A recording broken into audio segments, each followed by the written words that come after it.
This past weekend, we lost our great friend, Chris Bass.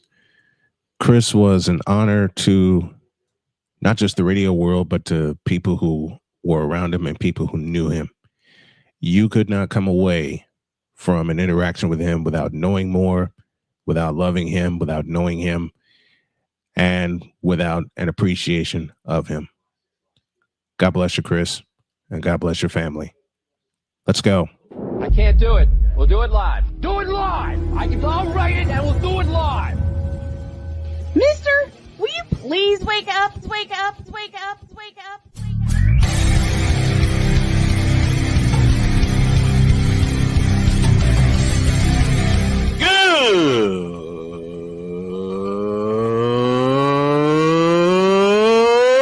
Good morning!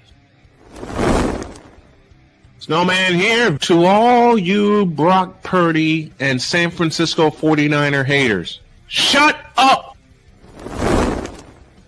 I gotta thank you, Shane. I mean, whatever happened to the games where breaking 100 points was, I don't know, unusual?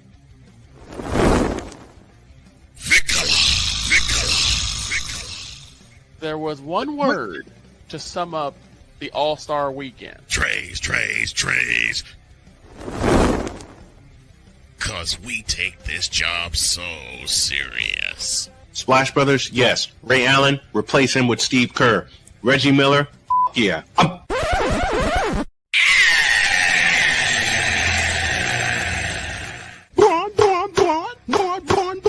What in the all types of blue hell?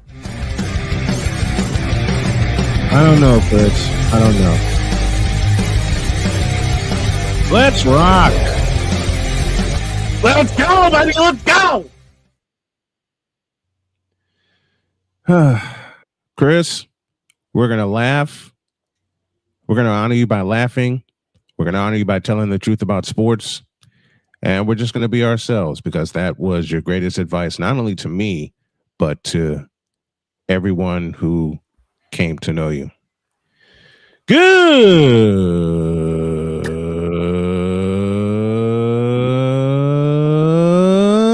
morning and welcome to the Tripped Up Draft Thursday edition of Snowman in the Morning. Glad to have you all with us.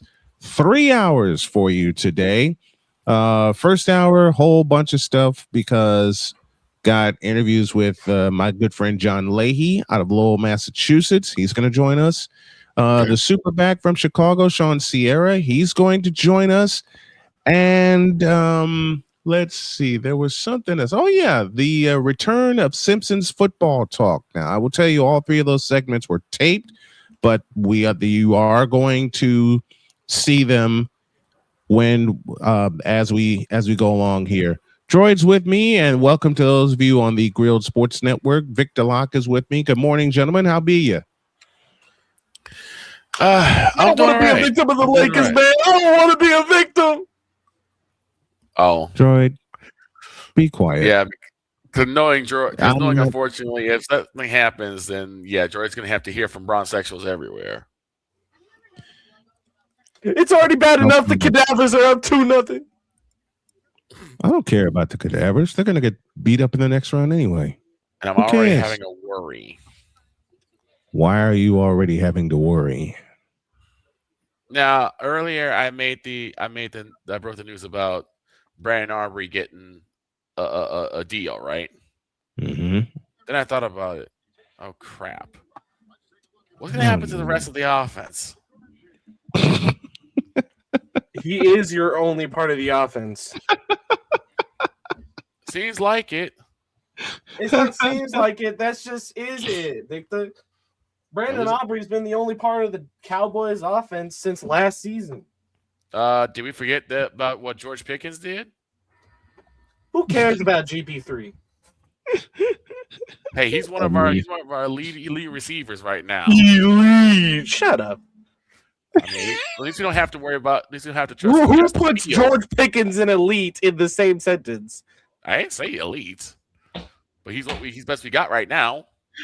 I mean, at least we don't have to trust in Justin Fields or Mr. Unlimited. That's New York's problem. Well, no, he's not in New York anymore, is he? He's not even in New York. Where is he now? Who cares? To quote Brian. Thank you, Droid. You beat me to it. Who cares? This is how you know these two have come to know me so well here on the program. As mentioned, 3 hours for you today and tomorrow, and it becomes permanent on Monday. But I can't wait for hour 3 today because Deb Whitkus will be here. All And the right. banter will begin. So Already. apparently, according to this, the Russell Wilson is still in New York as a Giant. He's still Okay, technically he's under a- contract. Okay, that's what I thought. Buy him out. Buy him out and kick him out. That's gonna be a lot of money that the Just like, Giants don't here's the have. rest of your stupid money. Now get out of my face, you thirsty. Like I said, that's a lot of money the Giants don't have. Yeah, who said the Giants had money? That's a lie. Especially after hiring John Harbaugh, you think they got money? No, as I said, money the Giants don't have. Giants having money after hiring John Harbaugh. lie. Yeah. And Russell Wilson. a lie. And Russell Wilson. I still don't understand why the Giants did that. You got Jackson Dart. What did you need Russell Wilson for? Well, the thing is, they were trying to do it the proper way, and let Jackson develop. Mm-hmm. That's a lie. Then Russell started playing like garbage, and they're like, "Well, we got to put this absolute gem of a prospect in. We wanted him to develop." Mm-hmm. Dear New York Giants. What are we doing? Just like now, they're going to do. That's like now the Raiders are going to do the same thing. If we're gonna do it right, we're gonna do it right. Dear New York Giants, what in the all types of blue hell Are we doing? What in the all types of blue hell Absolutely. Are both New York teams doing? We're going to find out from Chris Simpson a little bit later. Mm-hmm.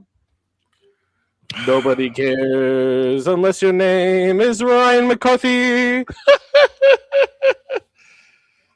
Mr. McCarthy. Oh boy.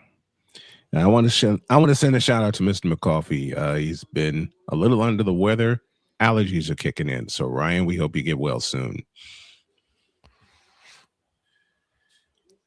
So, gents, y'all ready for the draft tonight? Oh yeah. Why are you snoring? Because listen, once the Chiefs make their one pick of the first round, I'm turning it off. I don't care. That's a lie. Listen, no, it's not a lie. You know why? Why?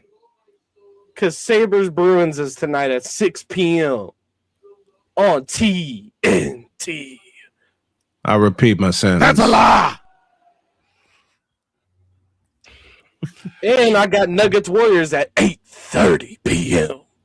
on Amazon. Nuggets Warriors. You got that wrong. Nuggets Wolves. Shout Wolves. Anthony Edwards and the We wish it Minnesota was the Warriors. No, I don't. Warriors. No, I don't. Not after. I do not. Not after the season we had with all the injuries. No, He said he wishes better for Ian. The Trailblazers won. What? Yeah, They stole a game in Texas. 114-110. I believe that was the final score. But that's also Wemby out with a concussion. Yeah, and we don't know I how was long talking about he's gonna Tuesday. be. Tuesday, 106-103 Trailblazers. Okay, that's the score. I'm thinking of game one. Doggone it, All and right. the Sixers won. Who cares? VJ Edgecombe was the I reason the don't- Sixers won. I'm sorry. And they're not going to win any in Philadelphia. I'm sorry. Before we dive too deep into the NBA, today is all about football and the NFL draft. So we're going to take a break. And when we come back, you'll hear the voice of one Chris Simpson with Simpson's Football Chatter. Back in the deuce. This is Snowman in the Morning. Join Ryan McCarthy. I became a Jets fan because Kermit the Frog was my favorite Muppet because he was green. and the Jets wore green. That's how I became a Jets fan. And Dustin Henry. ESPN is cashing all in on let's pay a few personalities and we'll just kind of fill in the gaps as they walk you through all of the world of sports from their perspective. The Albany Empire, it's a literal circus. No credentials required. Where, Ryan, say the tag. Where you don't need a press pass to talk sports. Every Monday at 8 p.m. Eastern, 7 p.m. Central. On YouTube and where you can find all podcasts. Oh, yes. The tradition, the pageantry, the spectacle, the history, the slut. Wait. I gotta rep my brother's stuff right. All my DMV soldiers, stand up! And welcome to the Commander's Gridiron Report. You want your commanders to be repped right? Well, D. Willie is your man. Commander's Gridiron Report. Every Tuesday at 11:05 a.m. Eastern, 10:05 a.m. Central. On the Sotoba Media YouTube channel. Music by J. Cool. Where my soldiers, right side, commanders. Where my soldiers, left side. Join the transporter to Hades. Your butt and gut becomes one. Join the reformer of hooker whores. This is my daughter, Placenta Booty Johnson. Join the bronze car. And ever you are in distress, take off your baseball cap and throw it in the air. Join your very own superhero of broadcasting, Chris Bass. So whatever color crayon they get, they palm it and do 2 circles, and that translates to I can be the black people. As he takes you through the week's paces in Baseline. Live every Saturday at 8 a.m. Eastern, 7 a.m. Central, Pacific Time Zone people, just stay asleep when this is on live and just catch the recording. Oh, I'm sorry. Exclusively on the Chris Bass YouTube channel.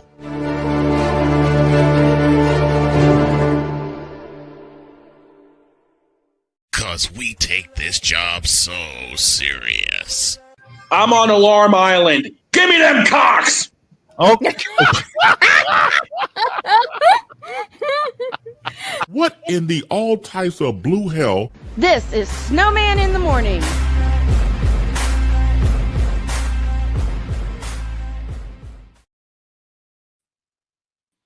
A pizzle on the bottom left of that. Man, I'm having fun with the crew covering the NBA draft, and it's going to be a ball, it's going to be a party, and it's going to be a lot of laughs. As we continue our draft coverage, someone's missing.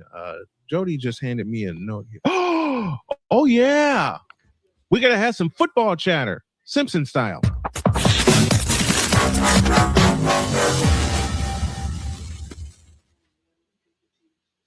Returning for his 4th season with us is Chris Simpson. How you doing, my friend? Great to have you. Likewise, as always. Thank you for having me. I'm doing well. You? I'm great, man. The draft is here. All the mock drafts you can think of have flown across my desk.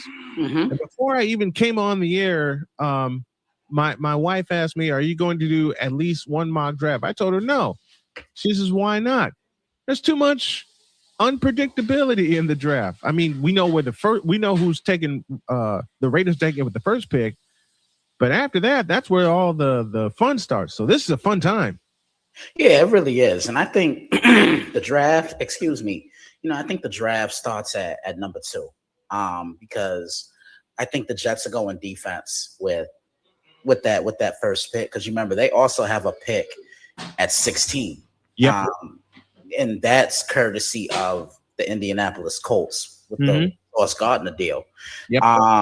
Yeah, I'm thinking the Jets are probably going to go Arvell Reese, that stud linebacker from Ohio State. They could go David Bailey, or I'll give you a little wild card, B.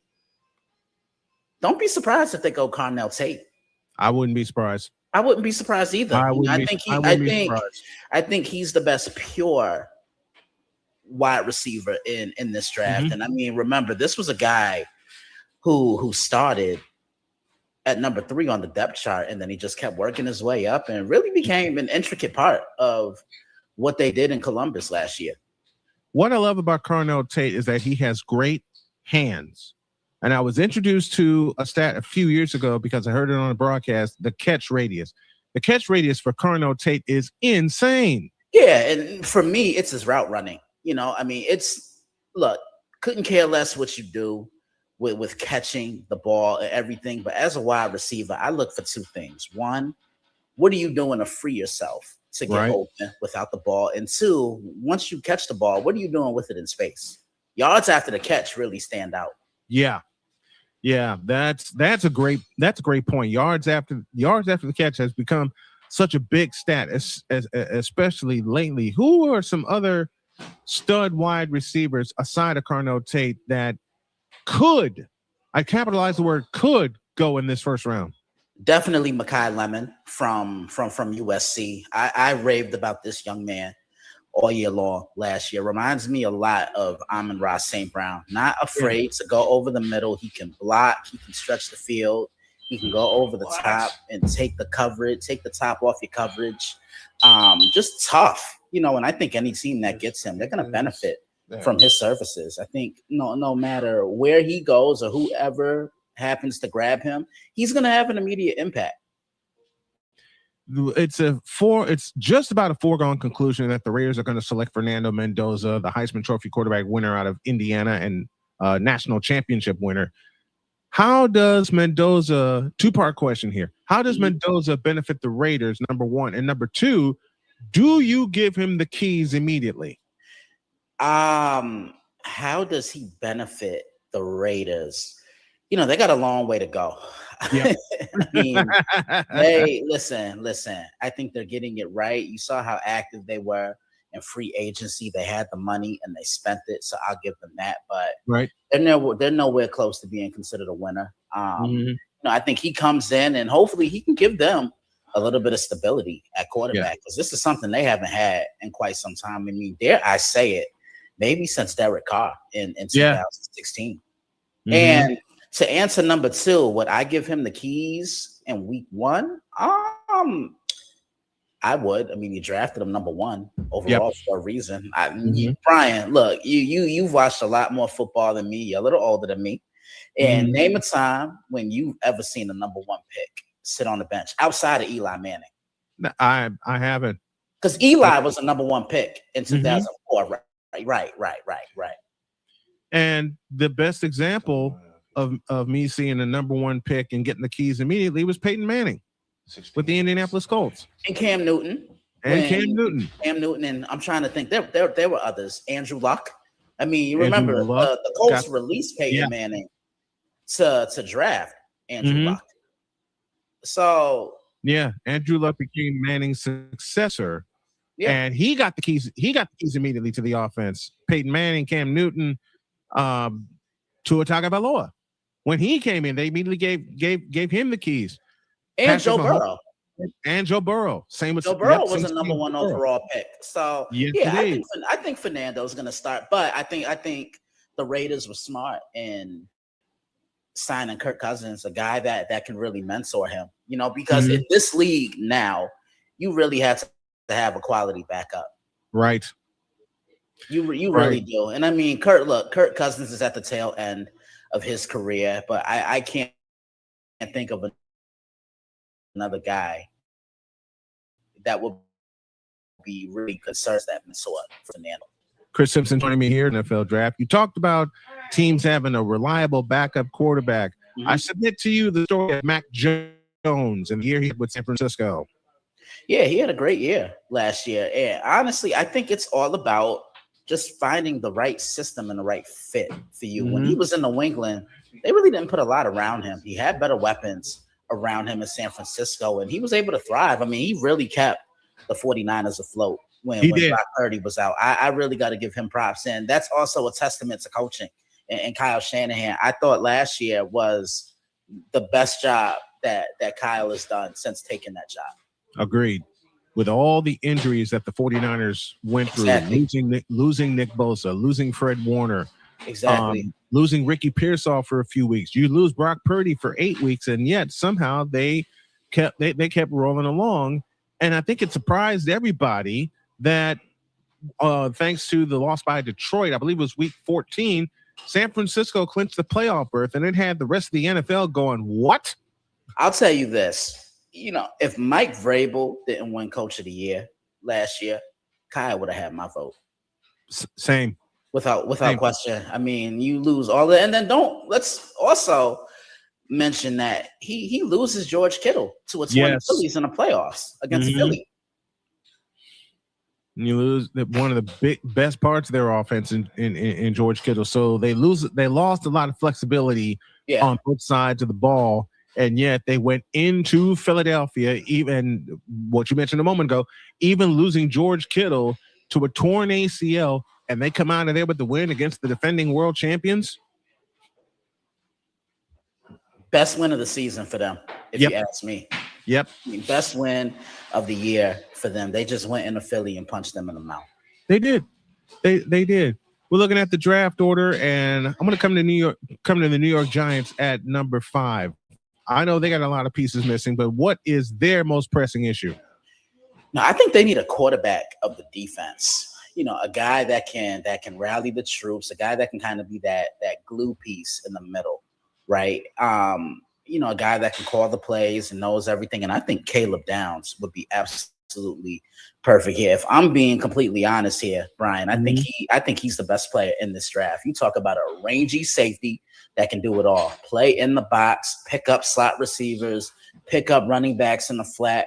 Probably could defend a tight end if he wanted to. Can cover a lot of ground, and he's that one guy that makes you circle, and you have to know where he is at all times. Because if you don't, he will make you pay. And I think he's the next great safety in the National Football League. I thought he was the best safety in the country.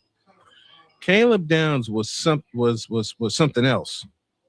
Playing defense, man, and out of playing in the SEC, playing out of Alabama, where so much expectation was hyped on him, he delivered. He really delivered. He really did, and on top of that, you know, he became a key piece and a veteran piece for Ohio State. I personally don't think they win that championship without Caleb Downs. I don't either. I don't either. Let's look to number 6 to Cleveland. Where do they begin their annual repair? They need a miracle at this point. I mean, look. How many times have we been down this road?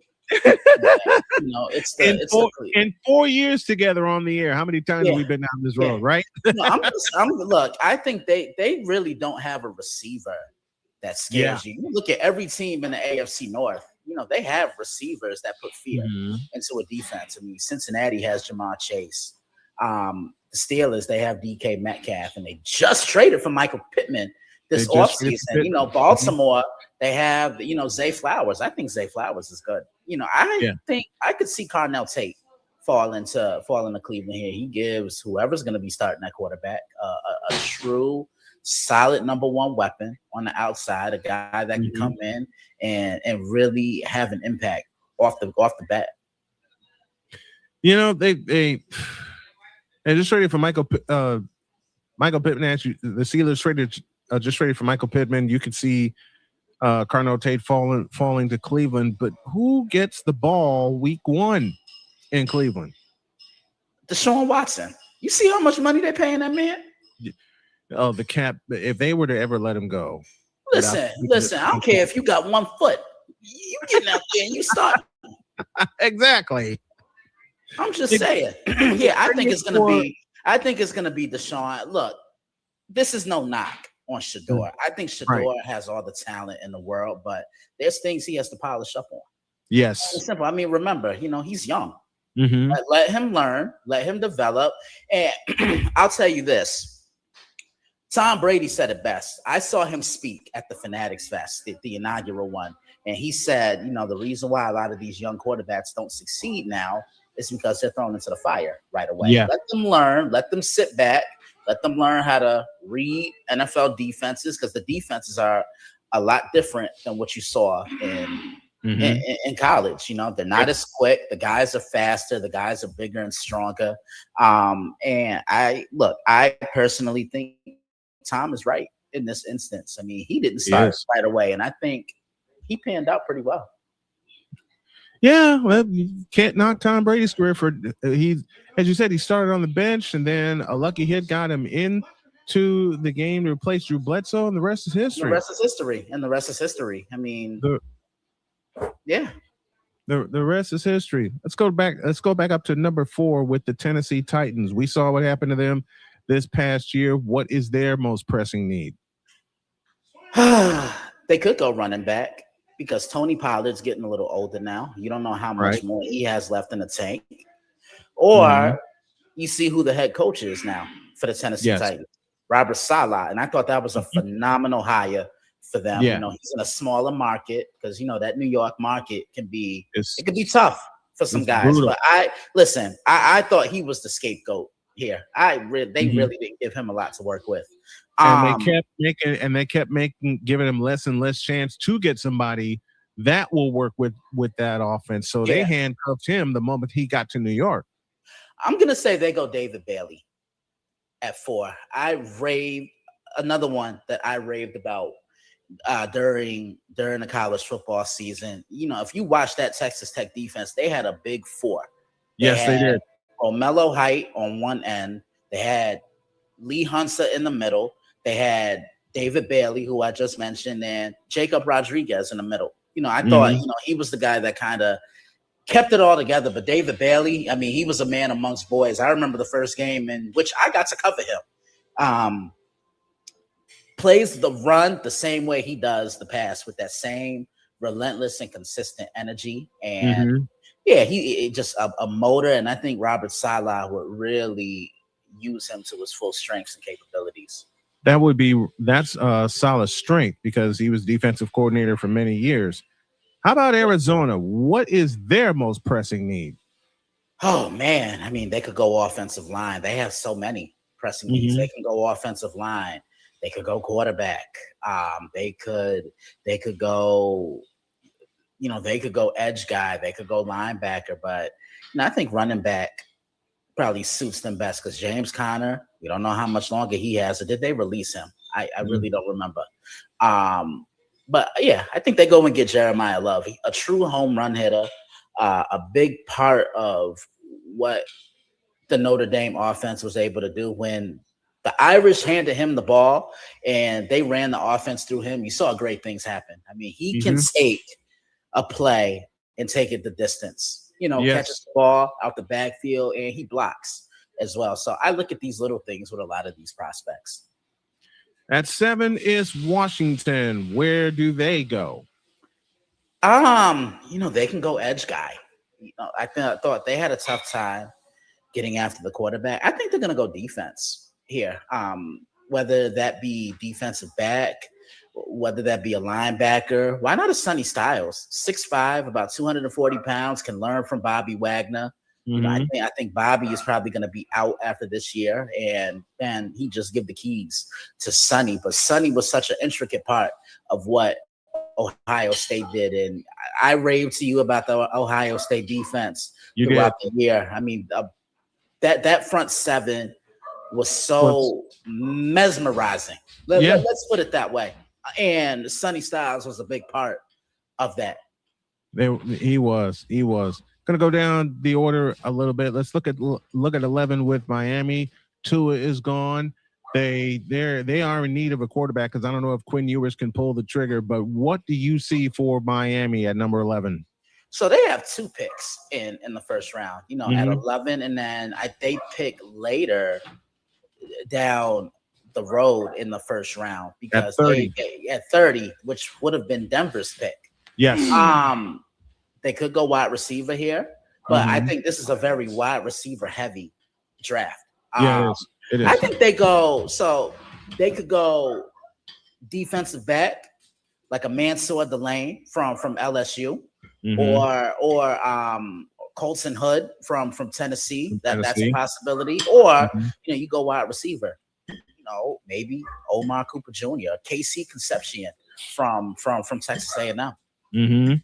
Omar Cooper Jr., wherever he lands, I think he's going to make an impact immediately. If you could choose a team that could use Omar Cooper Jr. immediately, and I had the chance to cover him in covering the Indiana Hoosiers, as you know, the last couple of years, who would benefit? Which team should he go high or low? Which team would benefit from Omar Cooper Jr. the most? I have two. I'll give you one. New England. Mm-hmm. New England, they they need something. You saw it in the Super Bowl. Yeah, Drake May had nowhere to go. Yeah, Drake May had nowhere to go. Yeah, I'll say New England, and I'll even say Buffalo. Now I know the Bills acquired DJ Moore, but Omar could come in and be that number 2 wide receiver, and then that puts Khalil Shakir in his natural position at 3 in the slot. In the slot. So I'd say one of those two teams.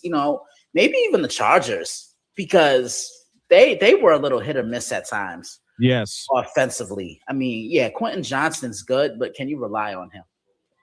And that's been the problem for the Chargers receivers for a very, very long time, even before they left San Diego. Who can you rely on to make the big catches and get the yards after catch for you? Yeah, definitely. So I would say them. I'm trying to think of another team. Maybe even Arizona. Arizona. Maybe the Rams, because we don't know what's going to happen with Puka Nacua. And those are the teams I could think of, Brian. One more, and then I'm being told by my producer that we got to go to a break, and I got to be a homer. What does San Francisco do in the first round? I would go pass rusher. I would go Malachi Lawrence from South Florida.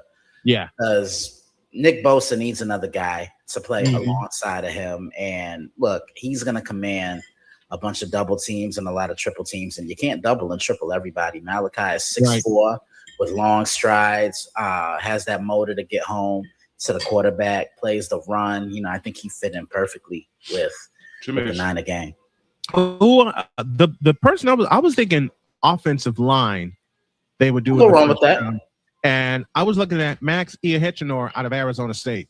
Yeah, he a scrappy one. I think he would come in and he'd learn. And it's just like offensive linemen today in the draft are having those immediate impacts. I mean, I look at Tristan Wirfs when he got selected by Tampa Bay. And look at the impact he had right away, and went to the Super Bowl. And I think he's one of the best in the league. Yeah, I can see Max having an impact like that. Yeah, I could see that too. I think they go line either way, offense or defense. We're gonna find out. Brother, very, very much, and thank you for stopping by. I appreciate it. Much love as always. Appreciate you. Happy draft day. And one piece of advice I give to a lot of these guys is just echoing two legends: Charles Woodson, build your legend, and Ed Reed. The road to a gold jacket begins today. Yep. And it doesn't matter, and it doesn't matter what round you get drafted or who selects you. Just take full advantage of your opportunity and make a name for yourself. Get your foot in the door and show them why they should keep you. Indeed. Thank you, Chris, very, very much. I love you. I can't wait to talk football with you this season. Absolutely. Likewise. Thank you.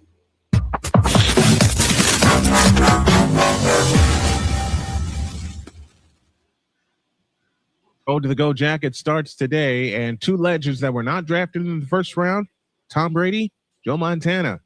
How do you like them apples? Back in the deuce. This is Snowman in the Morning. Drew Willingham. In this case, you put the blame on Kyle Shanahan for apparently not preparing the team enough for the overtime rules, supposedly. Cole Johnson. Peyton was considered the winner, and he was the darling of all darlings for Gerald. With a special appearance by Tyrone Alizé McDummy. Ain't nobody calling me. Text. Delete!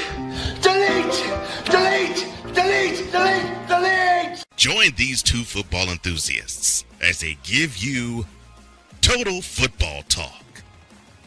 Live every Monday at 4 p.m. Eastern, 3 p.m. Central on the Sertoba Media and the Comey Media YouTube channels.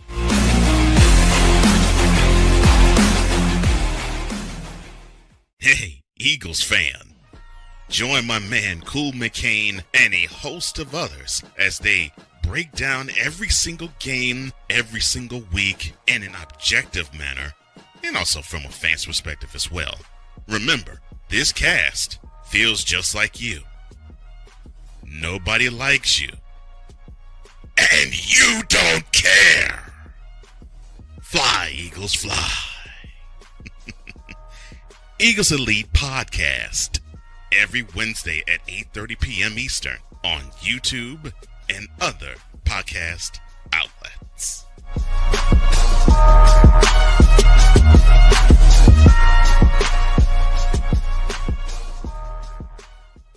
From the hills of Santa Clara to the legacy of the stick, this is where red runs deep and greatness wears gold. 40 plus years of fan, 30 years in the booth, and now it's personal. The 49ers like you've never heard them before. This is That 49ers Show on Snowman Sportsnet. Hosted by Brian Snow, each week you will get a recap of the game that just happened and the game that will happen. All the stats, facts, and figures, all the fun notes, fan chats, and everything else you could put into 30 minutes. This is That 49ers Show on Snowman Sportsnet. Wednesdays at 7 p.m. Eastern, 6 p.m. Central.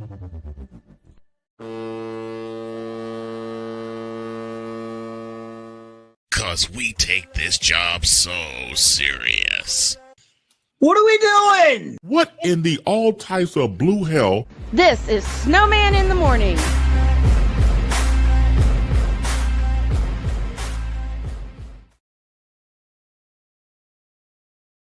On the screen is one of my best friends in broadcasting, and he's one of my best friends in life.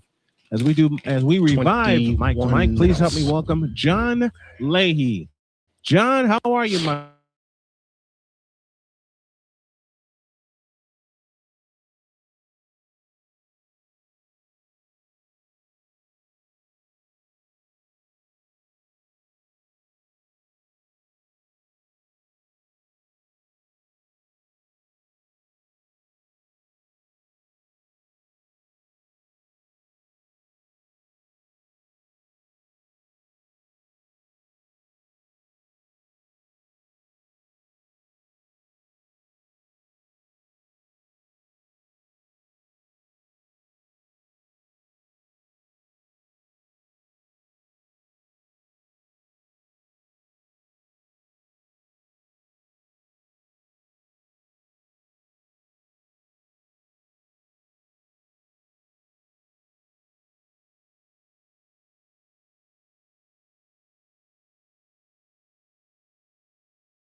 everything in color just so everything kind of stood out. Broadcaster's Edge has kind of helped me with that to compartmentalize everything because I get drowned in papers. Yes.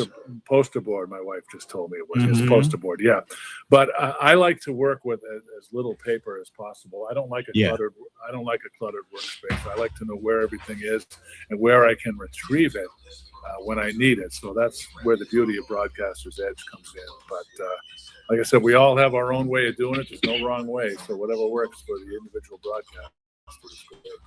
Tell you one of the craziest stories that happened to me. It's 2002. I was with Chicago State University, and I made the trip with them to Kansas City because they were playing University of Missouri, Kansas City. Now, at the time, those games from the road were tape delay. So all I had was a microphone, a headset, and a recorder, and any adapters I would need just in case. You have your bag of tricks with you just in case. I get to the arena, and I'm ready to roll, and 10 minutes before tip-off, my microphone falls apart. Oh, jeez. The connection falls completely apart. And I'm going, now what? Now what do I do? Fortunately, the folks from UMKC had a spare headset that I could use. I did the game with no problem. I told them thank you. And that's when I really began to upgrade my equipment. So now everything runs through a laptop. My tablet has my commercials. My spare tablet has my commercials. My main tablet has my run sheet because I save everything there. And like you, as little paper as possible. My spare tablet has my run sheet, and I just really upgraded from there. But yeah, I've had equipment fall apart on me, as you mentioned earlier. 10 minutes before a game. I didn't even do a pregame that night. But as I said, fortunately, I got rescued by UMKC, and they allowed me to use their headset. I know you've got wild stories like that. Just not equipment either. Yeah, I mean, I'll give you an example. This past year, I was doing a UMass Lowell game at home, and we got knocked off the air. And it was a problem with OBS is what we use to do the broadcast. And so I keep OBS open during the game so I can see the broadcast. I know what I'm looking for. I know what is supposed to happen and what's not supposed to happen. So I'm doing the game, and all of a sudden I see this big red streak on OBS saying that's telling me that the levels are whacked. You're off the air. You're not broadcasting, the way you're supposed to. So the main thing to do when you have equipment problems and equipment failure during a game is keep calm. Keep calm and use a clear head. I just immediately knew from experience, reboot the computer. When you reboot the computer, everything comes back on. You only miss like a minute or two of action. You pray you don't miss a goal during that sequence. But remember, Brian, when you come back from technical difficulties and doing what you have to do, you can always recap for the audience. You be honest with your audience. Say, listen, we got knocked off the air for a minute or two. And this is what happened while you were away.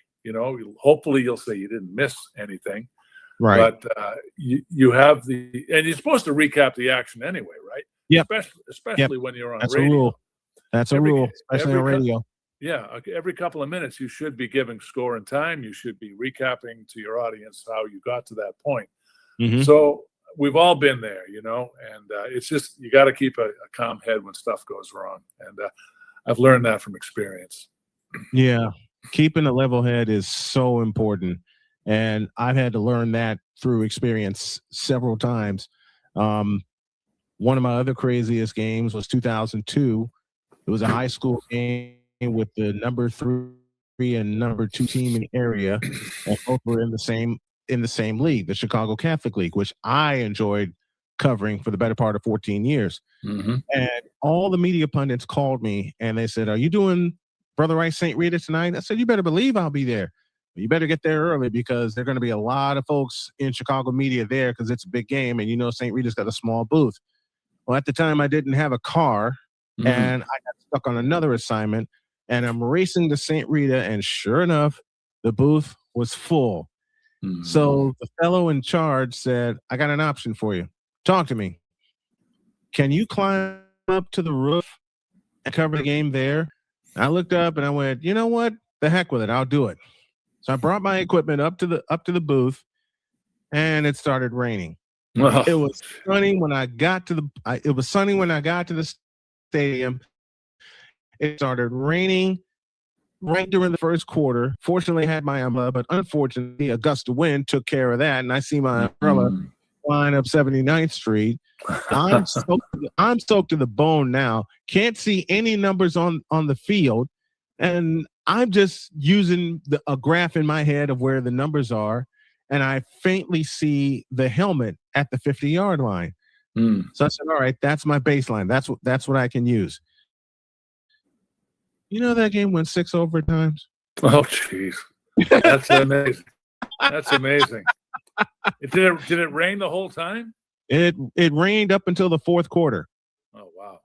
It rained up until the fourth quarter, and as I said, I'm already soaked to the bone, and I'm thinking the heck with it. I'm finishing this one, and it was already a classic, even though at the time it was 14 apiece, because Brother Rice had just tied it when the rain lifted. That thing You should have got Illinois Sportscaster of the Year for that broadcast. I wish. I wish. I'm still trying to find a copy of that game. So because some people heard highlights of it, and 6 overtimes later, the game was over. I climbed down. My shoes were mush. I was mush. I put my coat on, and everybody in Chicago media that was there was shaking my hand because they heard part of the broadcast. And they're like, how did you survive this? I kept going. I had the microphone held up to me, umbrella. It was raining the whole time, but heck with it. I kept going. Absolutely. And I'm walking through the parking lot. Some of the parents, bless their hearts, also heard me. And a couple of them said, you deserve a post-game meal. So I'm carrying 2 plates of post-game meals from that party. I finally get in the house, and I take my coat off, and it felt heavy. I said, why is my coat heavy? Tell you exactly why. There were 4 beers waiting for me in my pockets. That's a success story if I've ever heard one. That's one of my favorite broadcast nights of all time. And it just showed me, you know what? I was born to do this. If I can survive a thunderstorm and rain all the way till the fourth quarter, and then it goes 6 overtimes, and it's still a classic to this day, I know I was born to do this. Make sure that story is in your book when you write it. It's there. It's already. I already planned it. It's already there. Speaking of books, there's one that you have published and one that you're working on. Tell us about those. Well, I have 3 books actually that have been written. That they're on sale anywhere you buy books. The first book I wrote was called "Living a King's Life," and that came out of the 2009 season I had in Kalamazoo with the Kings. Kind of a day-by-day look at the team from the broadcaster's perspective. It's kind of like a day-by-day diary of the team. So that was the first one. The second one was called Breakaway Wisdom, where I sat down with the coaches of Hockey East, and we talked about success concepts, and I asked each coach to talk about the success concept, both from a personal and a professional level. There's some great stuff in there. You got guys like Jack Parker, Jerry York, Dick Humility. These are legendary coaches in college hockey. Yes. And hockey. So these guys are in the book, and they shared some great wisdom. And the most recent book is Living on Air, which is a compilation of life lessons I've learned over both 60 years of living and 30 years in the broadcast booth. And I'm working on the 4th one now. As you well know, you were interviewed for this book. Yes, sir. It's going to be called Hat Tricks and Home Runs. And we're going to talk about a whole bunch of stories from 30 years in the business. But it's not only going to be just the stories. We're going to start from the early years and work our way up. And we're also going to talk to some people that have different roles at athletic events. Like we'll talk about PA announcers, we'll talk about referees, we'll talk about official scorers and stuff like that. So we'll bring the whole picture together in one nice book. So I'm almost ready to write it. I'm finishing the research part of it now. And hopefully when I get back from Virginia next week, I should be able to start writing it. I was so honored when you got a hold of me and you wanted me to be a part of that book. I couldn't resist. I wasn't going to resist anyway, because as I said at the top of this, you indeed, my friend, are one of my best friends in life and in broadcasting. You've always been there for me and with me. I appreciate you for wanting to have me in that book. And I got to tell you, man, I appreciate you so very much. Well, I appreciate that, Brian. The feeling's mutual, and hey, we all have stories to tell, right? And Yes, we do. And that's what this book is going to be about. It's going to be a lot of great stories going to be shared. And I talked to a lot of great people for this book. I mean, I talked to Paul Stewart, who was a former NHL player and referee. I talked with Tom Calhoun, who's the public address voice of the St. Louis Blues. He's going to be in the book. That's wonderful. A lot of great people who I've had the chance to work with over the years contributed to it. So it really will be something special. It'll be ready in 2027. And then hopefully we'll have a book signing in the summer of 2027. So I'm really looking forward to getting that out there. When that book signing happens, Jody and I will do our best to be there for that book signing. That is great. That's John Leahy, one of my best friends in broadcasting, giving you the scoop on how to prepare and sharing some stories as well. And be ready for hat tricks and home runs to come out next year. John, I love you. An absolute pleasure, my friend. Brian, it's always a great experience for me having the chance to talk with you. I love your stuff. I've been watching your play-by-play and all your shows, and you do a great job. Keep up the good work, and I look forward to staying in touch. Thank you. Man, we got a lot more stuff to do. Thank you, John Leahy. Of course, we, as I mentioned at the top of the show, we taped that last night, but we got more to do. And I think after the break, I'm going to get yelled at for not giving you an ID. So we'll do that. We'll do our scoreboard update and all the other fun stuff. Snowman in the Morning, hour 2 begins. Introduce. This is Snowman in the Morning. Drew Willingham. In this case, yeah, you put the blame on Kyle Shanahan for apparently not preparing the team enough for the overtime rules, supposedly. Cole Johnson. Peyton was considered the winner, and he was the darling of all darlings for Gerald. With a special appearance by Tyrone Alizé McDummy. Ain't nobody calling me. Text. Delete.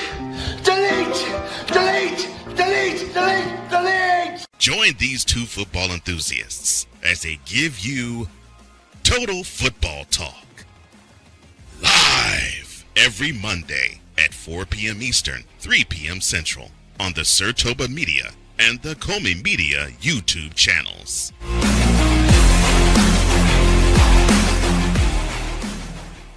Hey, Eagles fan. Join my man Cool McCain and a host of others as they break down every single game, every single week in an objective manner, and also from a fan's perspective as well. Remember, this cast feels just like you. Nobody likes you. And you don't care. Fly, Eagles, fly. Eagles Elite Podcast. Every Wednesday at 8:30 p.m. Eastern on YouTube and other podcast outlets.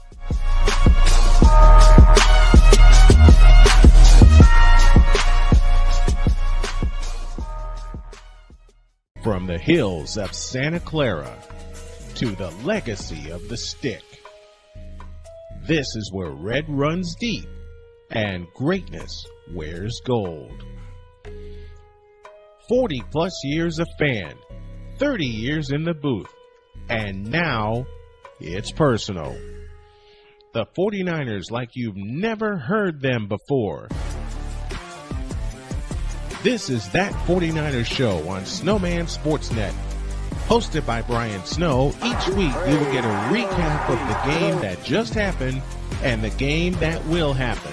All the stats, facts, and figures, all the fun notes, fan chats, and everything else you could put into 30 minutes. This is That 49ers Show on Snowman Sportsnet. Wednesdays at 7 p.m. Eastern, 6 p.m. Central.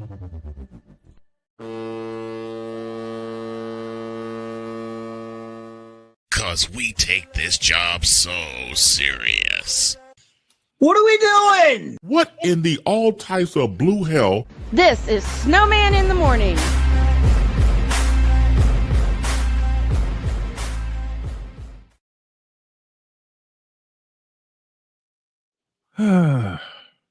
Okay, I'm officially tired now.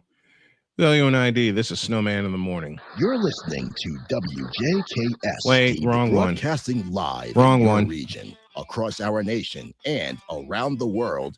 This is Snowman Multimedia. We need to see it. Father trying to need to go to hell. It's really, in the end, basically a skill issue. Here he is back in the shotgun, takes a snap, throws to Jesus Christ. Shut up! Suck. I'm on Alarm Island. Give me them cocks! Now get out my face, you thirsty bitches. Now get out of my face, you thirsty bitches.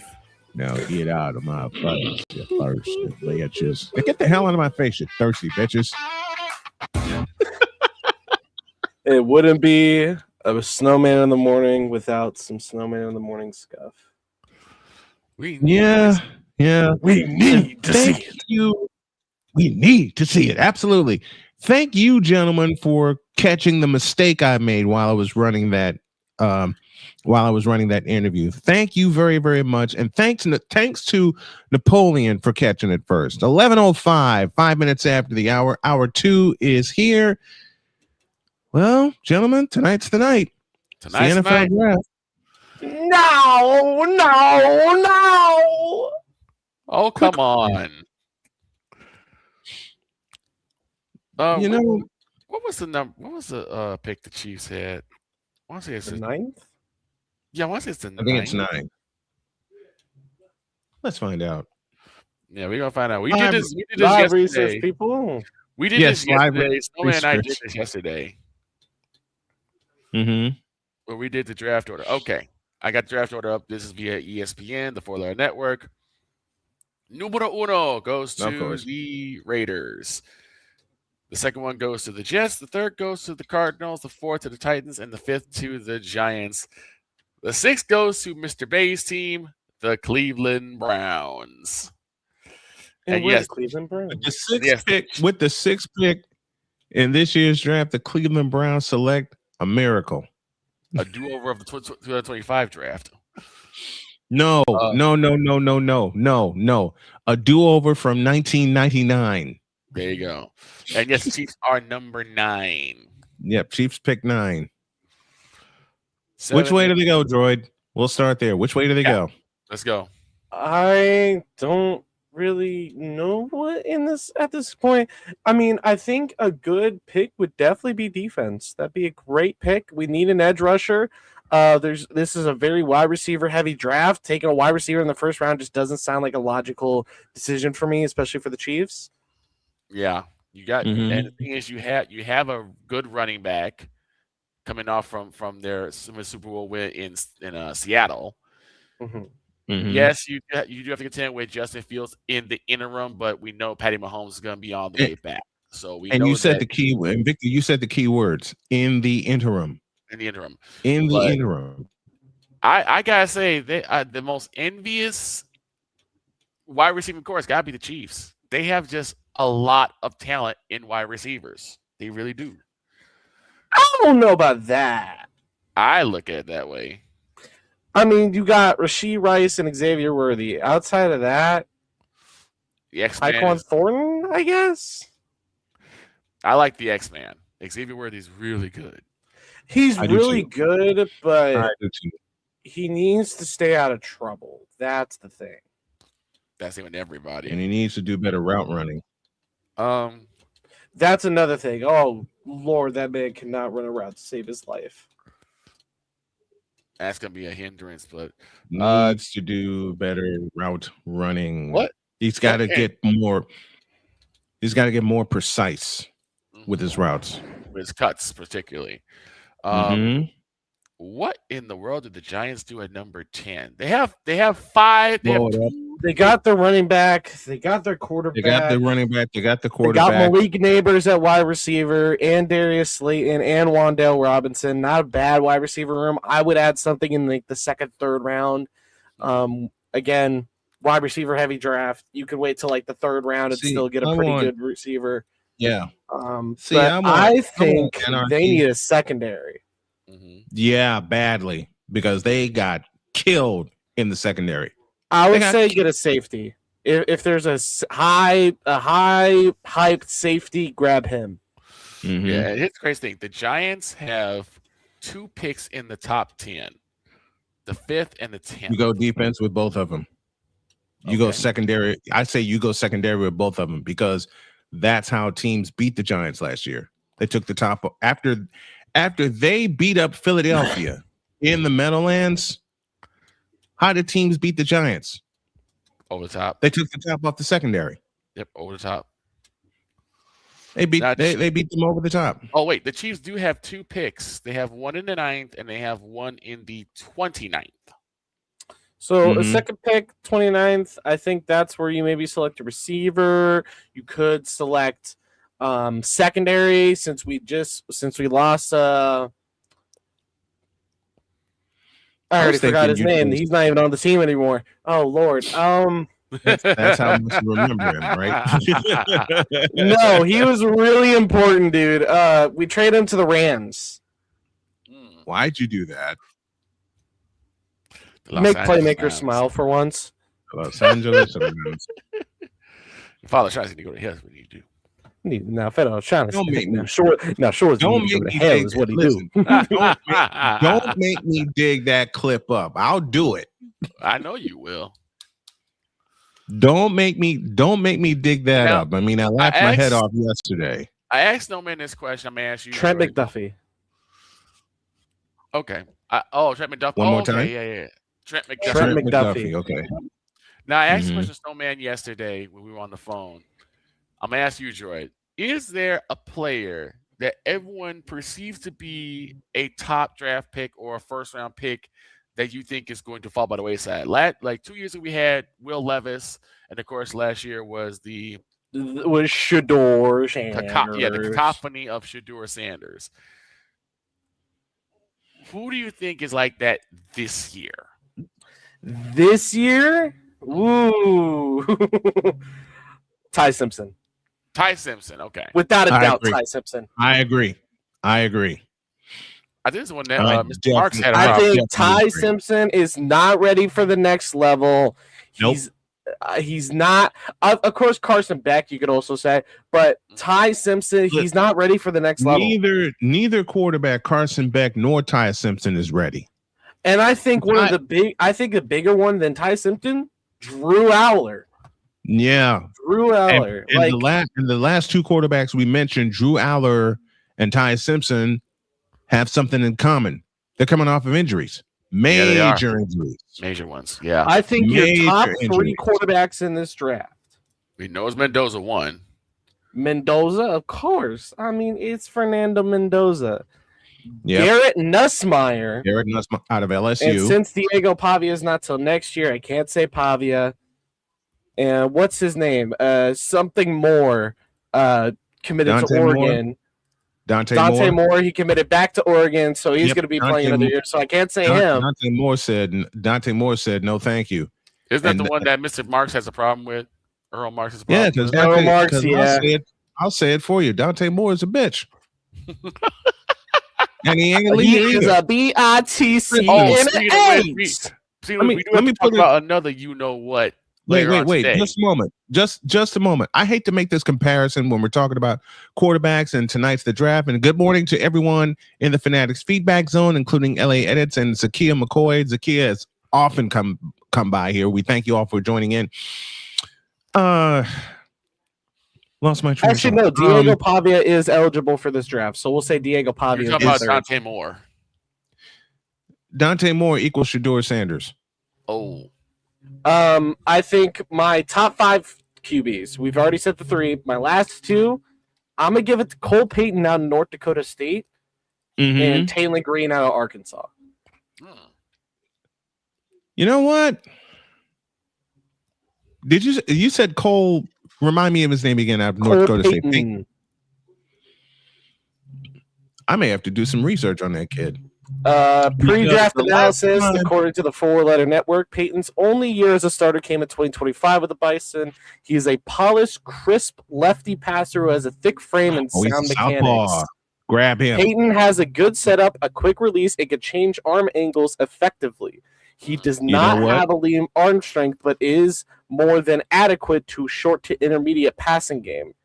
Now, you just gave me something about Cole Peyton that can make him very dangerous to whomever drafts him. He's a lefty. He's I lefty. think we can't say Michael Vick. I mean, actually, yes, we can say Michael Vick of his rookie year. Yeah, that's the best comparison you get for lefties. you can. You most certainly Oh, can. yeah. Listen, we're not going to be like the Four-Letter Network and only compare them to players with the same color as them, okay? We are going to compare them to whatever player they are comparable to, and in this case, it's Michael Vick. I didn't catch the comparison, so forgive me. Michael Vick is a good comparison. Yeah, we said that's the best comparison you can get is Michael Vick for lefties. Yeah. And of course, I'm getting picked at 12. Who's next? And 20. Next. Didn't we have the 12th the last year too? Let's see. So I think the guy that goes to your Dallas Cowboys. Hear me out. Okay. Monroe Freeling, offensive tackle out of Georgia. I'm not gonna sneeze. I wouldn't trust that. 14th overall in the rankings. He's second in offensive tackles and got a grade of 88. Screw the rankings. Screw the rankings. I'll say this. Screw the rankings. I wouldn't be Put him in pad. Okay. You know what? See, this is me this is me having to get off my lawn, taking that. And as I say that, you want to know something funny, Brian? Guess who his draft comparison is? Who's that? Dallas Cowboys offensive tackle Tyler Guyton. Yeah, that's what we got last year. No, you got him in 2024, not 2025. Oh, okay. Wow. Or I can see them selecting Ione from Penn State, number one on the Victor, guard position. Who do you guys select? Well, I wouldn't be adverse to that because I still would like more offensive line help. This offensive line of this past year, to me, was significantly better than the past couple of years. Dak didn't really get hurried. He didn't fall down too much. The running game started looking more solid when they started running, dedicated, didn't have to run back by committee. So that was a plus. I personally would go, I'm okay either way on the first pick. The second pick is where I'm like, we need to get someone. I said the first pick is either an offensive lineman or someone or I'm going to use the joke because it's there. Put someone in the blank field. Oh, you think you need a wide receiver? No, a middle linebacker. No, linebacker. Yeah, we need someone defense. I think you're going to select. This is my draft prediction for the Dallas Cowboys. They're going to select C.J. Allen, linebacker out of Georgia.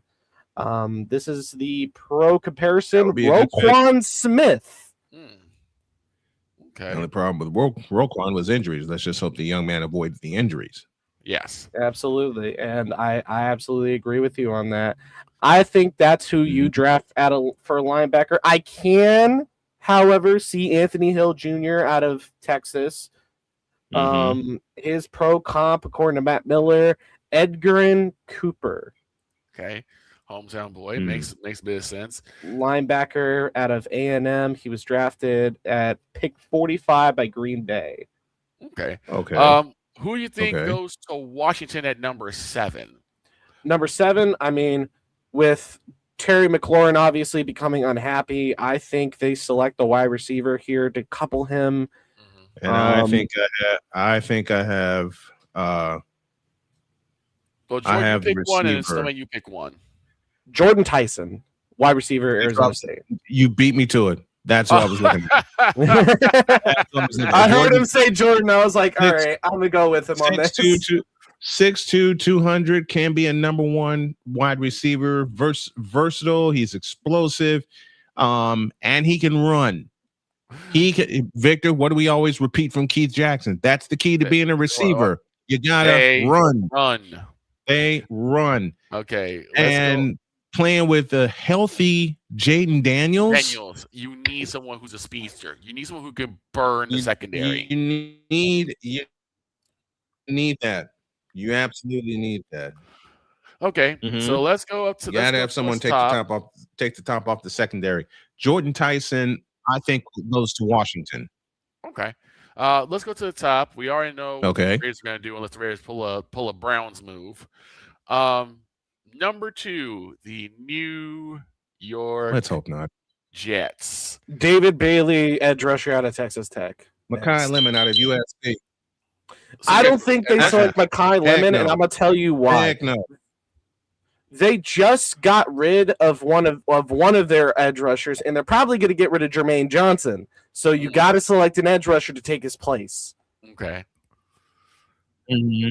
What the heck? And at least learn under Jermaine Johnson for a little bit. Well, now what the heck they do with quarterback? Because holy Jesus, I don't think they're going to draft a quarterback. I'm just going to be unless they select Jalen Daniels out of KU. I don't see, and I hope he doesn't go to the Jets. I hope to Lord he doesn't go to the Jets. They draft Aaron Rodgers again. I'm dying. I've been dying to, Droid. I've been dying to ask you this question. Is he related to? Is he related to the Redskins quarterback? No, him and and Jaden are not blood related at all. It is just a coincidence that their name is the same. Just like Miller Moss. Coincidence is just a thing. Okay.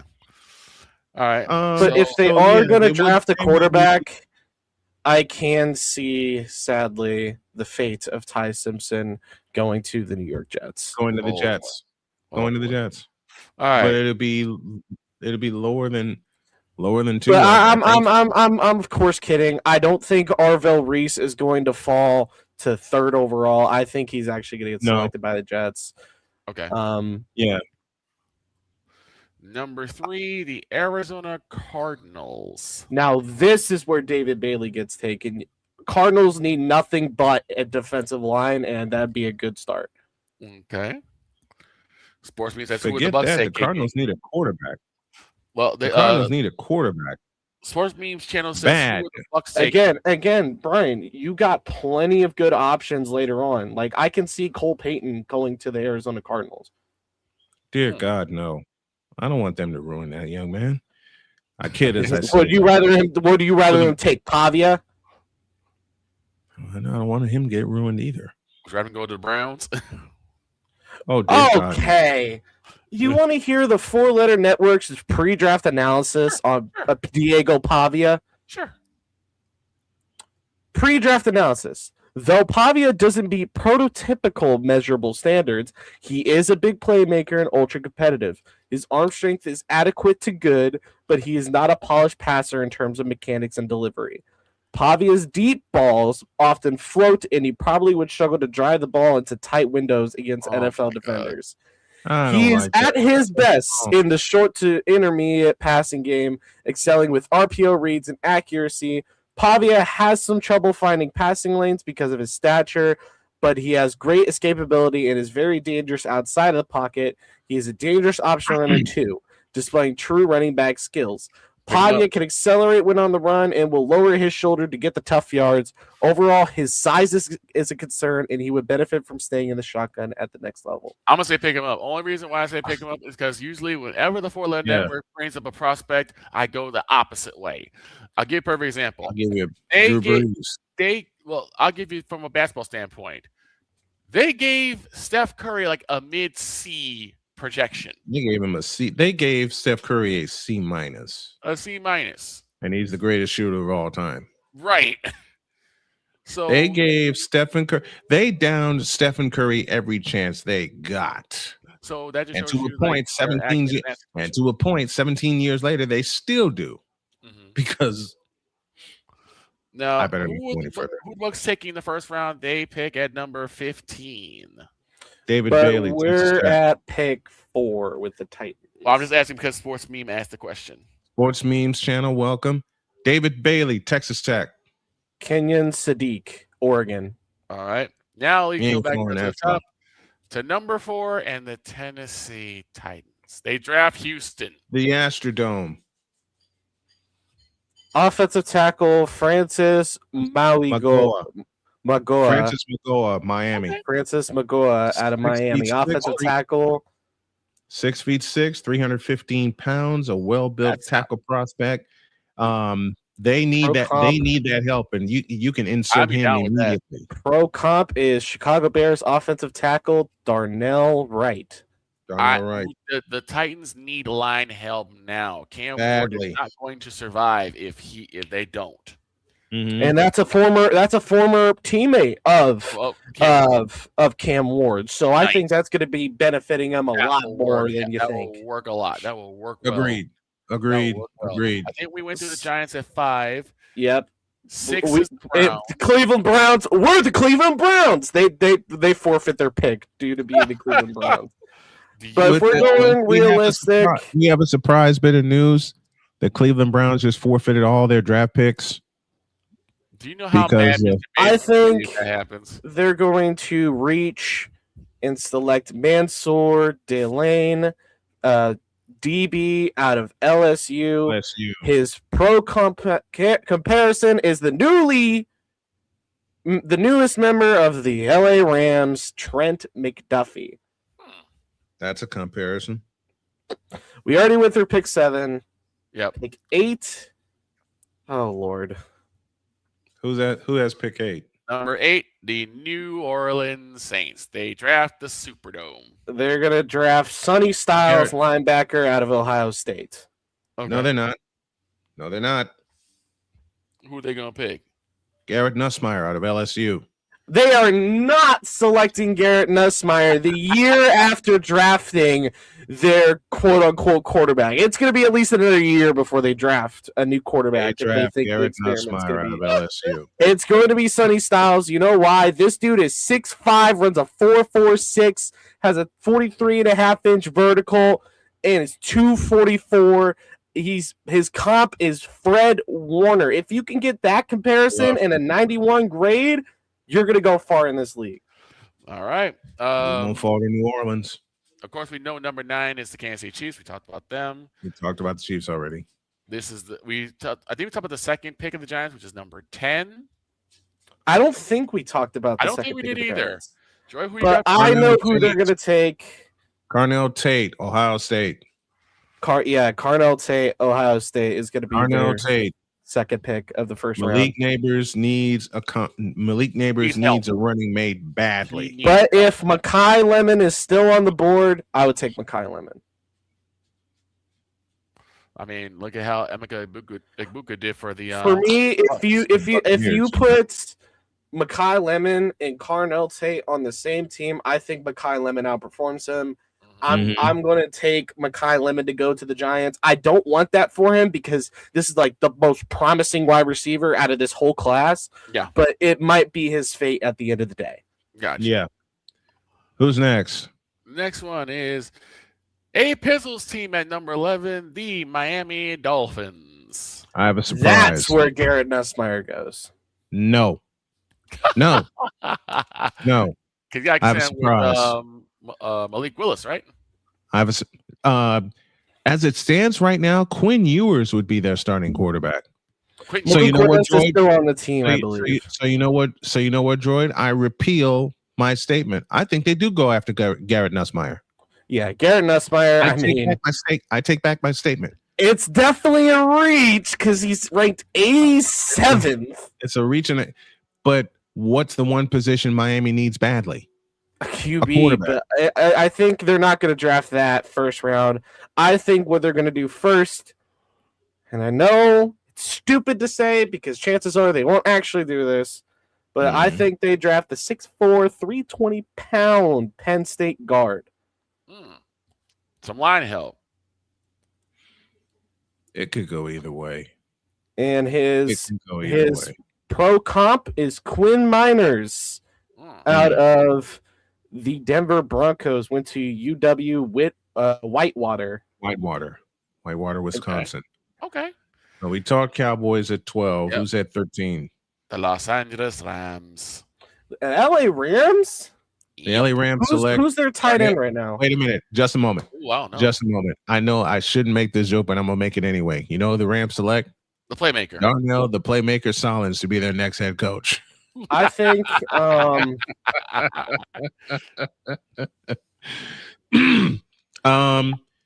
who's their tight end right now? Oh, as far as the Rams go, I think Jake they go. Slaughter's a bit of a reach. You know what? Dylan Thieneman, Oregon, safety. Yeah, I like that. But here's the thing that I'm questioning now. Where's Jeremiah Love? Why have we let him drop so far? Because it's Jeremiah Love and it's Notre Dame. Good question. Simple as that. It's Jeremiah Love and it's Notre Dame. I wouldn't be surprised if Jeremiah Love falls to midway through, not even below midway through the first round, which is stupid because he's a premier running back. But I think we just glossed over him. Reality, I think the team who takes him will be the Arizona Cardinals. It's not what they need, but it's definitely what they will draft. It's one of the best on the board, too. They have James Conner. They're not going to waste. Yeah, they got James Conner, but that's James Conner. Mm-hmm. And I don't think the Cardinals would take a running back. At least I don't think they'll take a running back. This is why I don't do mock drafts. Well, would you rather him go to Arizona or Tennessee? Neither. You gotta pick one. No, I don't. Picking one gun to the head, you probably would go with Tennessee, mainly because Tennessee desperately needs a running back. But will Tennessee take one? It's you know Tennessee. what? Your guess is good as mine. I think Tennessee would be the team that would select Jeremiah Love. So who do we say for the Tennessee Titans? I don't even know. It was a guard. We rescind whatever that was, and the Tennessee Titans select Jeremiah Love, running back, Notre Dame. All right, number 14, the Baltimore Ravens. Oh, boy. Spencer Furneaux out of Utah. What's his position? Tackle. Okay. So some offensive line help. 6'6", 308. They say he's somewhat. They say he's somewhat undersized, but when you have King Henry, all you need to do is make a little bit of a crease, and Derrick Henry will do the rest. Make a crease or seal the corner. Competitiveness, strong, and Baltimore is going to run more of an outside zone scheme anyway. Okay. And hopefully Spencer Furneaux can keep Lamar Jackson where he's supposed to be, in the blank pocket. Because why? Because yes, Lamar, it is you. Because yes, Lamar. I have to find that meme now. Throws downfield too. Oh, Jesus Christ. That's Dak Prescott. We talked about number 15, which is the Bucks. The second pick for the Jets is at number 16. 16, you said? Yep. We pick Ryan McCurdy. I'm gonna hate Kenyon Sadiq. I think to be they need a tight end so bad. Get out of my head, man. Because that's where I was going. Kenyon Sadiq. Okay. I made a bad joke one time and I said the Jets select Antonio Brown as their owner just to get a rise out of Mr. Coffee. Oh, God. No, it's not going to happen. No, it's not going to happen. So, dadgummit, I don't have it. Offense. So, what was the pick you said for the Jets, Droid? Probably some offensive linemen. Okay, I was like, actually, no. I said in reality, because they don't have a good quarterback, I would say they select Ty Simpson. But I think they select what's his name? I think it was a safety. Okay, I was saying, did they go offensive defense? Oh no, it was linebacker. It was Arvell Reese, Ohio State. Okay. Next one at number 17, the Detroit Lions. Oh, the Lions? Yes, the Lions. The Lions. The Lions are thinking, let's I'm go gonna back to troll losing. here. Parking was easier. Cardinal Tate. No, just because he's there. Carnell Tate. He's just there. But realistically, Like the I think they Cleveland select Jermod McCoy, 6'1", 188-pound cornerback from Tennessee. Okay. Hmm. You got one, Snowman? Where did we put Caleb God. Downs? We gave him to Cleveland, right? I think so. Yeah, you gave him to Cleveland. That's your fault. Listen. This is the Cleveland Browns we're talking about. They're probably going to let him fall to Washington. Okay, I know that. Y'all gonna summon Mr. Bay over here. He gonna be like, I'm gonna drive to Bring him on. We're gonna revive Chris Simpson. He's gonna come on the show while we're live and be like, doing you this, fools, right? You let Caleb Downs go to who? Yeah, exactly. We're talking about the Detroit Lions. Yes, we are talking about the Lions. Hold on a second. Tails. TJ Parker, Clemson. Okay. All right. So it was a choice for me between him and Denzel Boston out of Washington. Okay. All right. To number 18, they go to the neighbors to the north in the Minnesota Vikings. Paul Allen's drinking bill. Yes. No, I'm kidding. The shot is up. The kick is up. Still up. No good. Are you kidding me? Okay. And it's no good. Okay. I think it's going to be Reuben Bain Jr., linebacker out of Miami. I don't think it's going to be him. I think Not it'll be linebacker, edge rusher. Jesus. I think it'll be Caleb Banks out of Florida. 6'6", 330. They need the beef on the defensive line. Okay. Number 19 is Jesus Christ. And that's who they pick. I'm talking about the Carolina Panthers. Picking number 19. Everybody. We get everybody else. Jalen Daniels, quarterback key. No. Casey Concepcion out of Texas A&M. Okay. 5'11", he's undersized at 5'11" because average receiver now is like 6'2", 6'3". Yeah. And about 215 pounds. So Casey, 5'11", 190. He can sprint with the best of them. What you have to do with him is make him a slot or a hybrid. Okay. But you can work with Casey Concepcion. That's my pick for them. Casey Concepcion out of Texas A&M. All right. Number 20 is, oh, Jesus Christ, for real this time. Because it's the Cowboys picking, again, this is via a trade. So the Cowboys take their second pick. Their second pick? The second pick. Caden McDonald from Ohio State. I have them selecting Caleb Lomu out of Utah. Tackle. You already had somebody select them, though. No, I didn't. There was another tackle. Spencer? Yeah.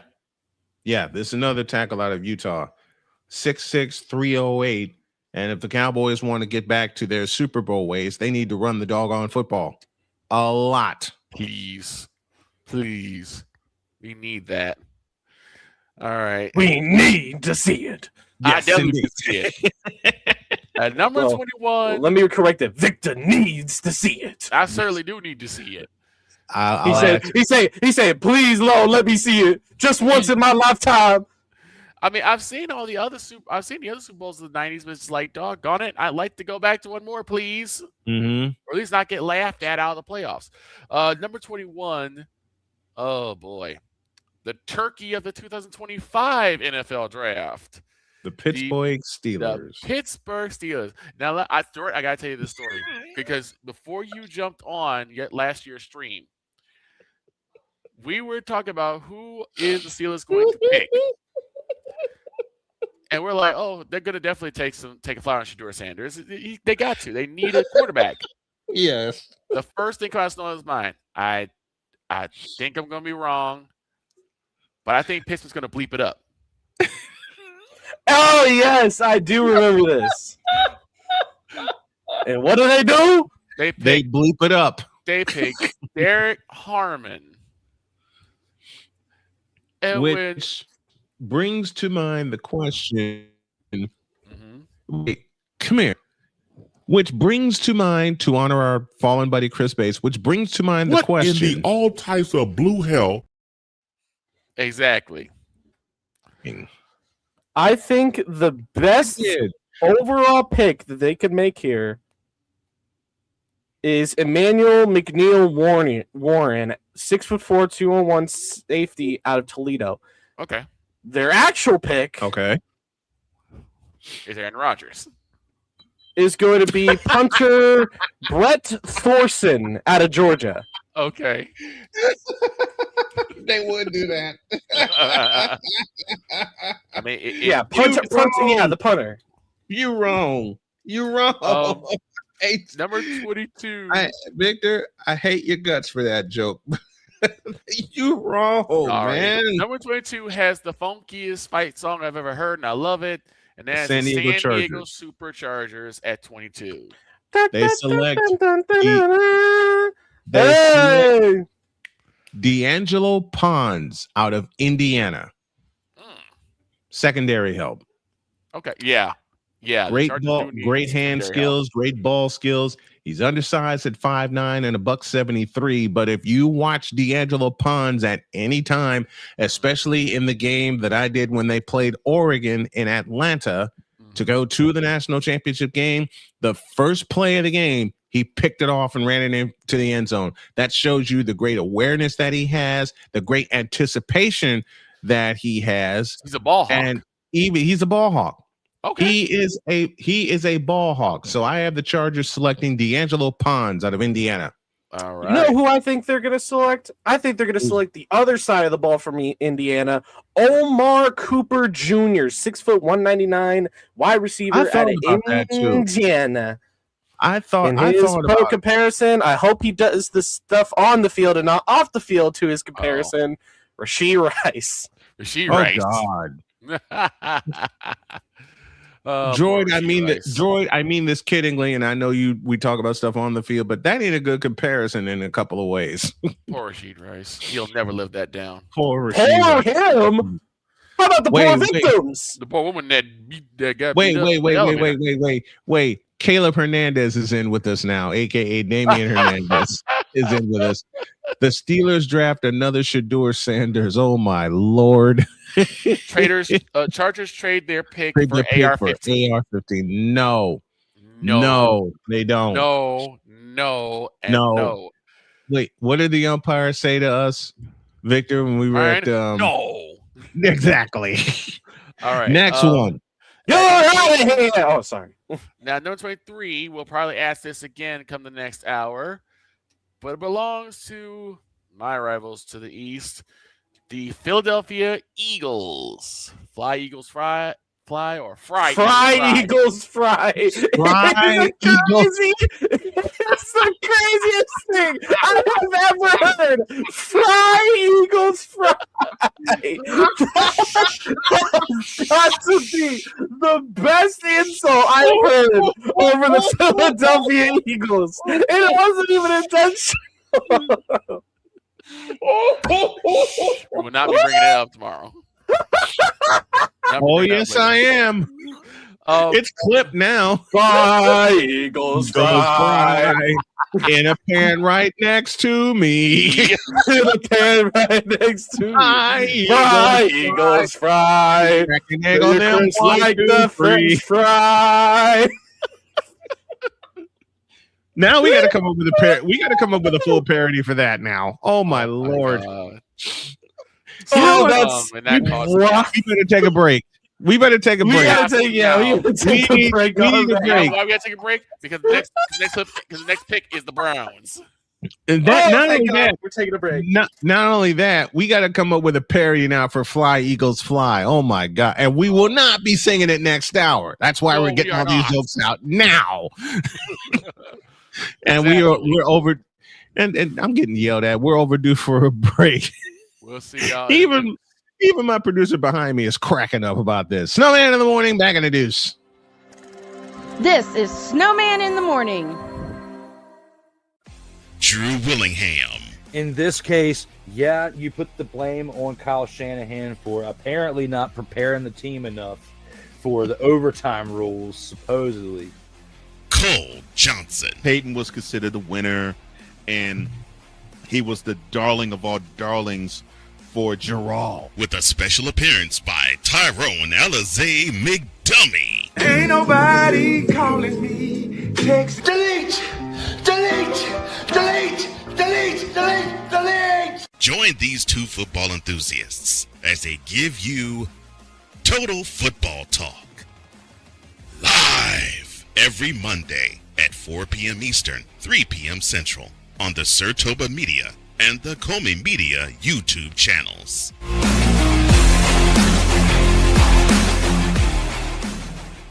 Hey, Eagles fan. Join my man Cool McCain and a host of others as they break down every single game, every single week in an objective manner, and also from a fan's perspective as well. Remember, this cast feels just like you. Nobody likes you. And you don't care. Fly, Eagles, fly. Eagles Elite Podcast. Every Wednesday at 8:30 p.m. Eastern on YouTube and other podcast outlets.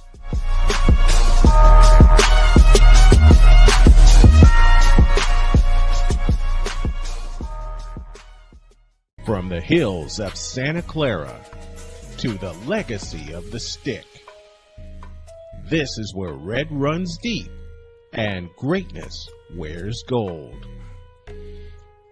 40 plus years of fan, 30 years in the booth, and now it's personal. The 49ers like you've never heard them before. This is That 49ers Show on Snowman Sportsnet. Hosted by Brian Snow, each week you will get a recap of the game that just happened and the game that will happen.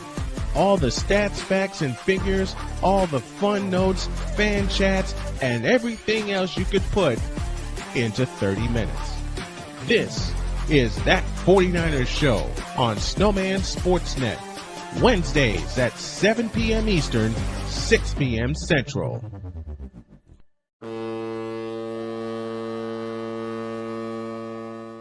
Cause we take this job so serious. What are we doing? What in the all types of blue hell? This is Snowman in the morning.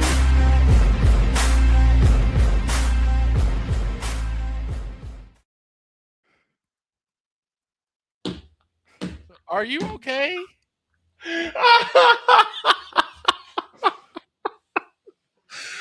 Oh my heavens. Oh my gosh. I have a headache. Caleb Hernandez, stop snitching. 47 after the hour, and we just had the cut of the year. Yeah. Thank you, Victor Locke, for that. Lord, help us, Deb Wickus. It will please fry us. Please don't say anything. I'm not. We're saying it. We're saying it. I don't know what you're you're not. talking about, Victor. I feel like Foghorn Leghorn. Don't do it. I get blamed for it. You're darn tootin' you're gonna get blamed for it because you said it. Because you're the one who slipped up and made that whole thing. I think what Victor was trying to say. Let's fly, Eagles, fly.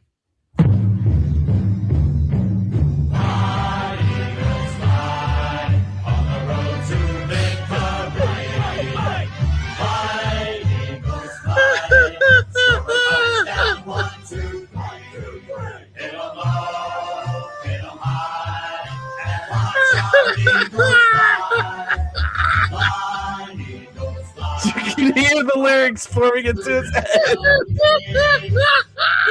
E-I-G-L-E-S, Eagles. He's gonna be brought up during. Is that what we're gonna sing after every Eagles loss this year?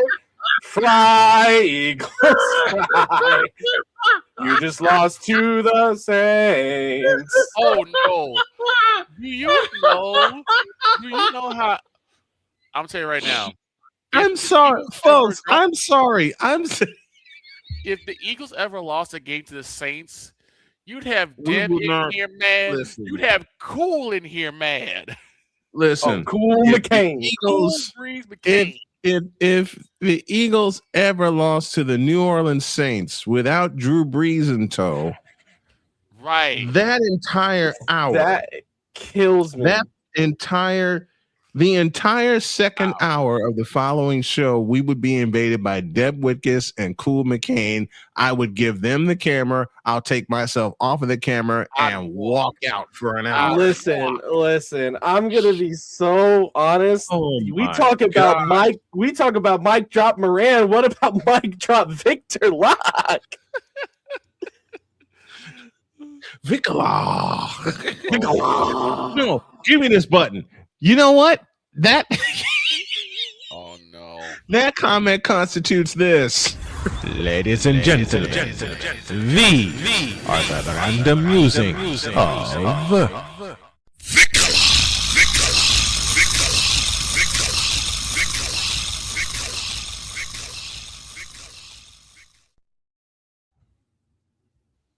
Oh Lord. I don't think you're ever gonna top that. I won't. I don't think you're gonna top Fry Eagles Mr. Fry. said Fry Eagles Fry. Okay. And I can only laugh because Lord knows I have screwed up so many words in almost 31 years. Okay. Left-handed kicker.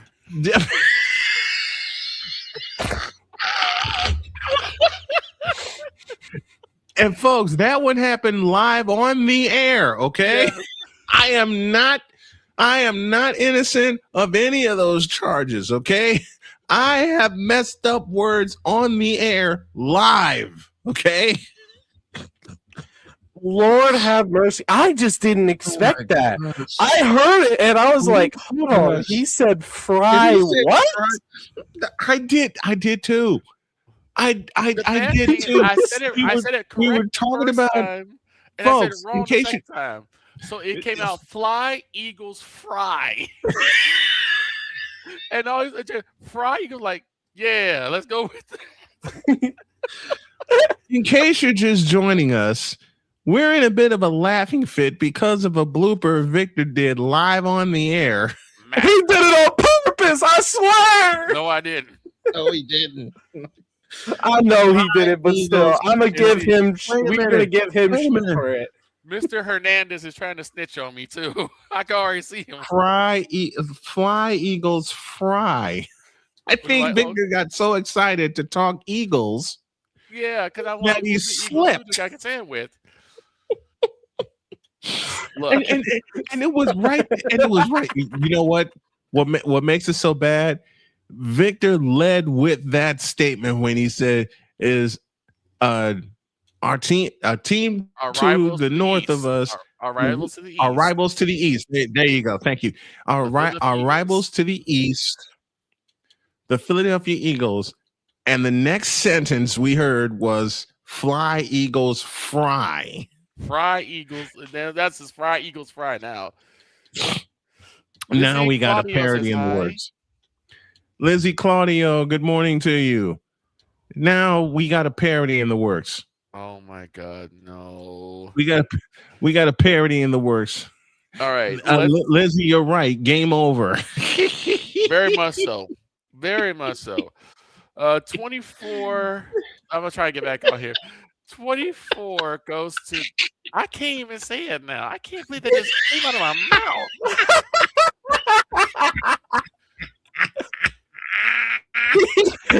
He's like looking at his hands like, what have I done? What? Because look, I tried. I can't do it. Look, I can't do it. I would take playful shots at the Eagles because of my friends. Lord help me, this gets back to cool. Yeah. Oh, Cool McCain will hear this if it's the last. Lord, oh Lord. if this gets back to cool, and I may have messaged him during the break. Oh Lord. I can't get over it. I did not. I can't continue. It sounds like something you do, but you're too kind at the end of the day. I can't continue. Holy cow! I can't continue. that topped everything we were about to say. Going to say. I think we just float until 12:30 when Deb gets here, so we can somewhat get back on track. Vic just shut this hour down. 24. Excuse me. 24. And Damien says, "Hey Vic, don't put me in your problems. I'm not the one getting my butt kicked by Deb." Oh yes, you are, Damien. Oh yes, you are. You encourage. Wait a minute, Damien. I say this playfully. You encourage this. Yep. And here comes Caleb Hernandez Moore trying to get me in trouble. No, thank you. Oh God, Caleb Hernandez. Thank you, Chris Dietz, for that. Because when we did our offshoot draft, when we did our mockingly mock draft, we're gonna have a title for it. Chris Dietz, deadpan face and all, looked in this camera and said, "Oh, the Bears pick is easy." I said, "Who is that?" He said Caleb Hernandez. Whole set cracked up. Me no speak English, amigo. What did I fool? You think not speaking English will be good? I speak Spanish. Wait, Damien says he's no speak English. That's a lie. Oh my heavens! No, stop.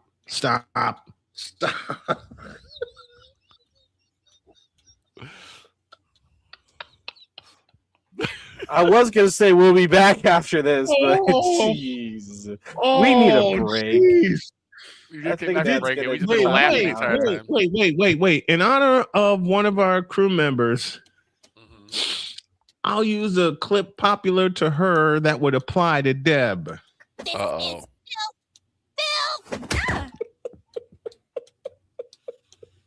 I did have this one interesting idea. I don't know if it would work, but we would need a lot of research to do it. You know how some of the players when they get drafted, their style of dress is going to be considered debatable as some, right? Yes. Take pictures of everyone who's drafted and their outfits, and just have Jen critique them, all of them. Why? Because Jen, it is you. You know what, Victor? What? You just gave me one hell of an idea. We're gonna have to tape it. Yep. In advance, given her schedule change, but you just gave me one hell of an idea. Like I said, because Jen, we're gonna do it. I'm gonna do it. I'm gonna do it. I don't know how, but I'm gonna do it. Okay. Let's try and get back to business. Number 24. Try being the operative word. Oh, now what? I didn't see anything. Okay.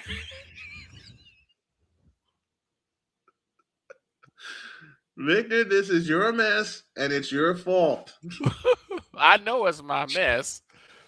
And it's your fault. I'm trying. That's what I'm trying to make up for. Get back on track. I know. Start howling with laughter. Are you surprised given what you said? No. 24 is Mr. Bay's team again, the Cleveland Browns. We never finished our pick for the Eagles. Oh no! I thought you guys already picked for the Eagles. We were too busy laughing. Okay, let's go back. The Philadelphia Eagles fly. Eagles fly. The Eagles select Chris Bell out of Louisville. Louisville, because they're going to lose A.J. Brown to the Patriots.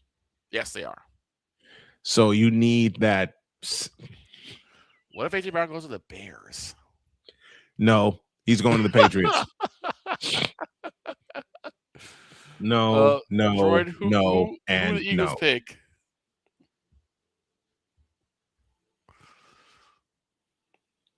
Droid, pay attention. No. He said, I don't care. What? I don't. Now we move on to the Cleveland Clowns. To the Cleveland I Browns. really don't care. Nah, I don't care either. Move on. Next one. Who select Antonio Brown Jr.? Antonio Brown. Who the Browns pick? Next. Okay. Antonio Brown Jr., the second, the third, the fourth, the fifth.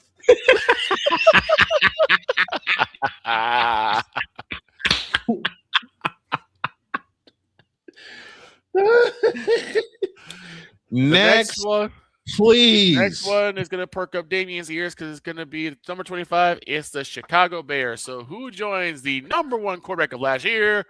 Caleb Williams. Caleb Hernandez. Shut your mouth. Who joins Shut Caleb Hernandez? Shut your mouth. Okay. We're headed into the third hour. Just laughing our heads off right now, folks.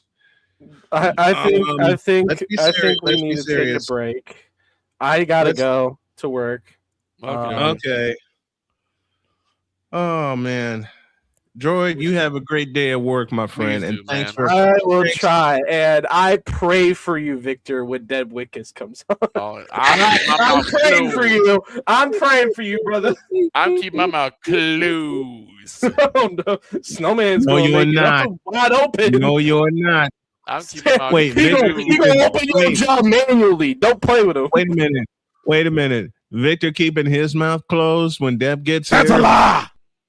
No, I'm I know it. closed. All right, Droid. Thanks, buddy. We love you. Thank you, See you Droid. tomorrow.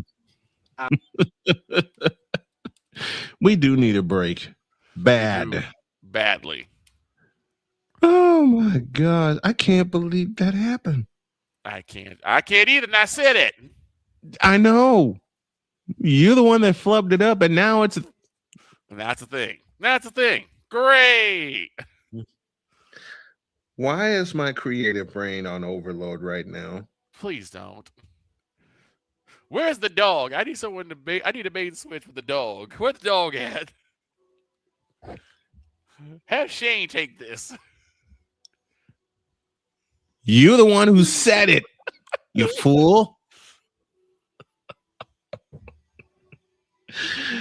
I'm out here like Speedy Gonzalez. See ya. You ain't going no damn where. Hour 3 after this. See. This is Snowman in the Morning. Join Ryan McCarthy. I became a Jets fan because Kurt the Frog was my favorite Muppet because he was green, and the Jets wore green. That's how I became a Jets fan.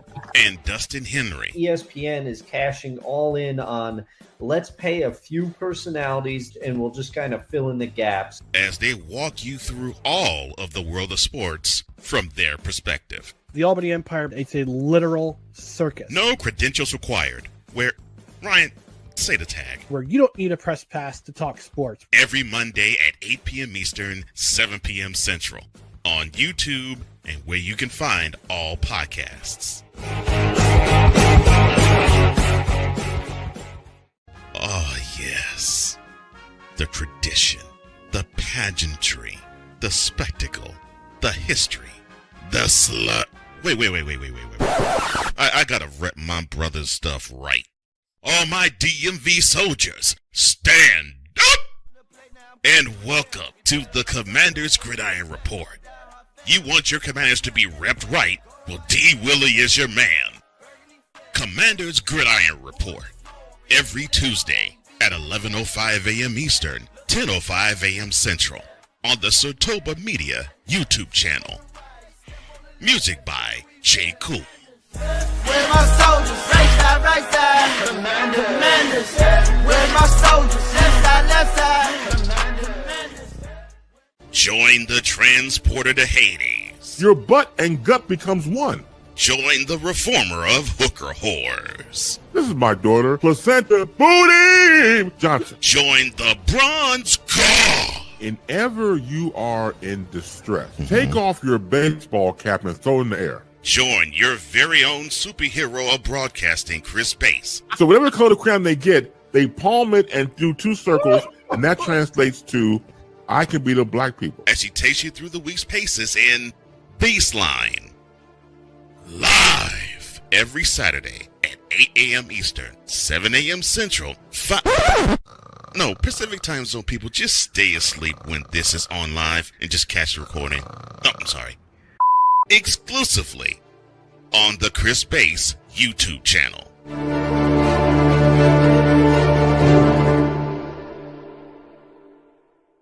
Cause we take this job so serious. I'm on Alarm Island. Give me them cocks! Okay.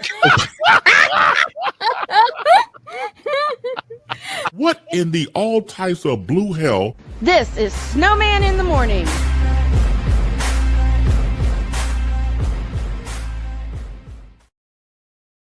PM tonight, the crew gets together to cover the 2026 NFL draft. It's live, it's hilarious, and there will be a few drinks consumed, especially given what happened last year. Oh, yes. We'll talk about that in a moment because I think we're all going to need it. Yes. 12:05, and I'm feeling good going into hour 3 because when I did 3 hours before, I would always get worn out because I was so used to doing 2. But I'm feeling pretty good. Coffee helps, and a good night's sleep helps, and a good attitude helps. 12:05, we owe you an ID. This is Snowman in the Morning. From the Snowman Multimedia Studios, this is Snowman in the Morning. Broadcasting live across the country and streaming worldwide. Heard on our incredible family of affiliate stations, from the South to the Midwest to the Carolinas and beyond. If you're listening on one of our partner stations, we see you, we appreciate you, and we're just getting started. Where the hottest of hot takes meet the coldest of cold hard facts. For fans, by fans, all heart, all action. This is Snowman Multimedia. Holy,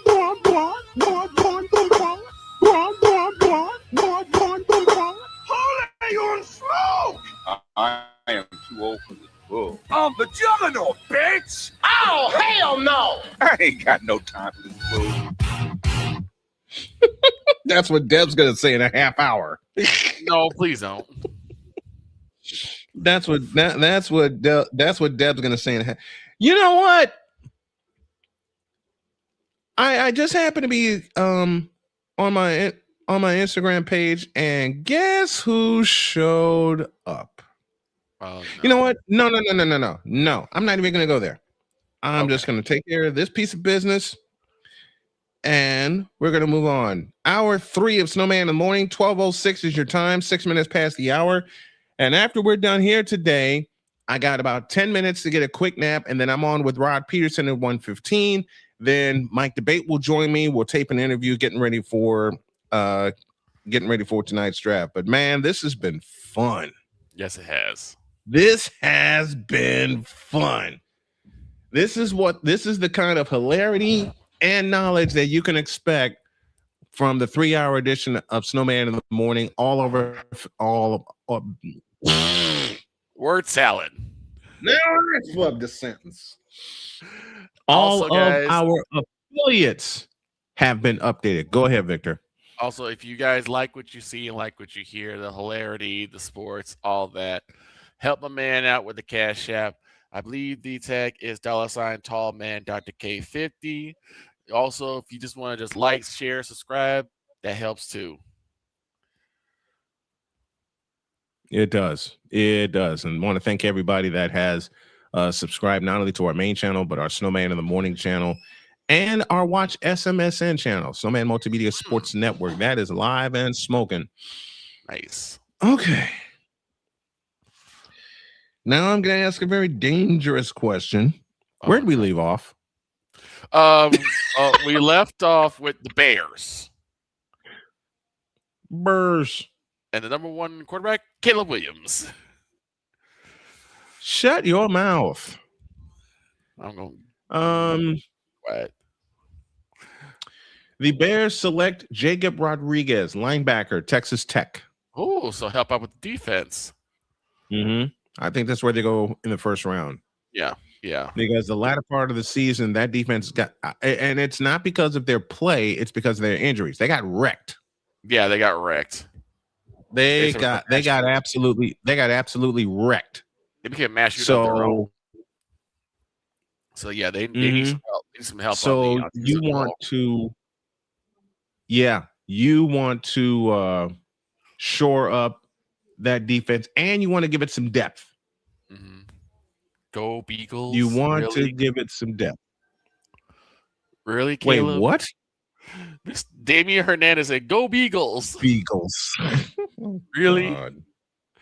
Really, Damian? Really? Number 26. Go all the way up to the Northeast, and we see the Buffalo Bills.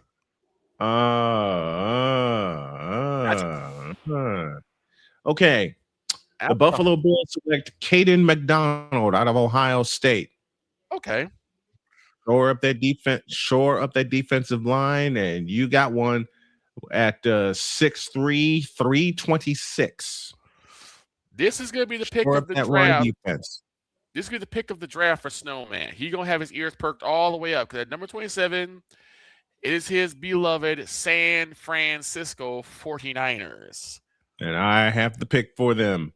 Okay. Out of Arizona State, Max Ihanakor, tackle, 6'6", 330 pounds. He only began playing football in 2021. He's Nigerian American. He's technically inconsistent, but he's a raw beast. He's a raw talent. All right. And he's a very raw talent. So get him in Kyle Shanahan's system. Yeah. He would. In fact, I wouldn't be surprised if he becomes the bookend. If they select him, if he becomes the bookend. And the thing we need most is depth.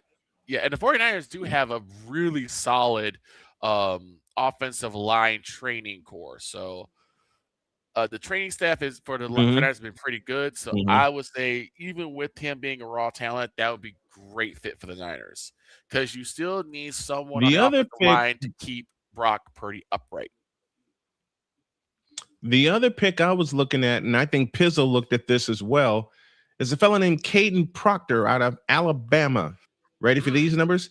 6'7", 366. Powerful offensive line, good coordination and movement and ability. Got to work on the foot speed and arm length for tackle. He may, if the Niners select him, do not be surprised if they move him to guard. Yeah, I was gonna say all you need if you're a tackle, you just need to have that quick first step. If you can get that quick first step off the snap count, you'll be golden. So for someone that size, if he could just shore up himself, he can still be good on tackle as long as he gets that quick first step. So that would be something again that you get in his training. So if it's a Hanakor, he'll start at right tackle and bookend Trent Williams. If it's Caden Proctor, do not be surprised if they move him to guard. Gotcha. Because Caden Proctor loves to hit people. And with the and you know the best part, if they select Caden Proctor, the 49ers love to run the football, as you well know. CMC. And we got the best damn running back in the game in Christian McCaffrey. CMC will make hay if he's got that line in front of him. Yeah, that's where we need. In fact, I'll change my pick. I'll go ahead and say they will draft Caden Proctor out of Alabama. Okay. Because where we have been getting shredded is the interior offensive line. Right. There's so much turnover. Lots of penetration in that interior offensive line. Yeah, interior offensive line is where we need the most help. So if you select a fellow like Caden Proctor, 6'7", and have him help create some holes for Christian McCaffrey, McCaffrey's going to be fine. Purdy is going to be fine. Not to mention we just got Mike Evans from Tampa Bay. Niners select the SCP Foundation. Why? George Kittle. He's a doggone monster. Why do you think I call him the animal? I call him the animal too. Why do I you was going to think? walk conspiracy too. Why do you keep calling my tight end? You know why? No, I don't. You need to explain that one. I called it beforehand. We moving on. 28. No. I ain't letting you get away with this one. You must explain to the folks, and folks, if you haven't figured out by now, it's a running joke. You got to tell the fans that are just tuning in why you call George Kittle is a walking conspiracy. For 2 years running.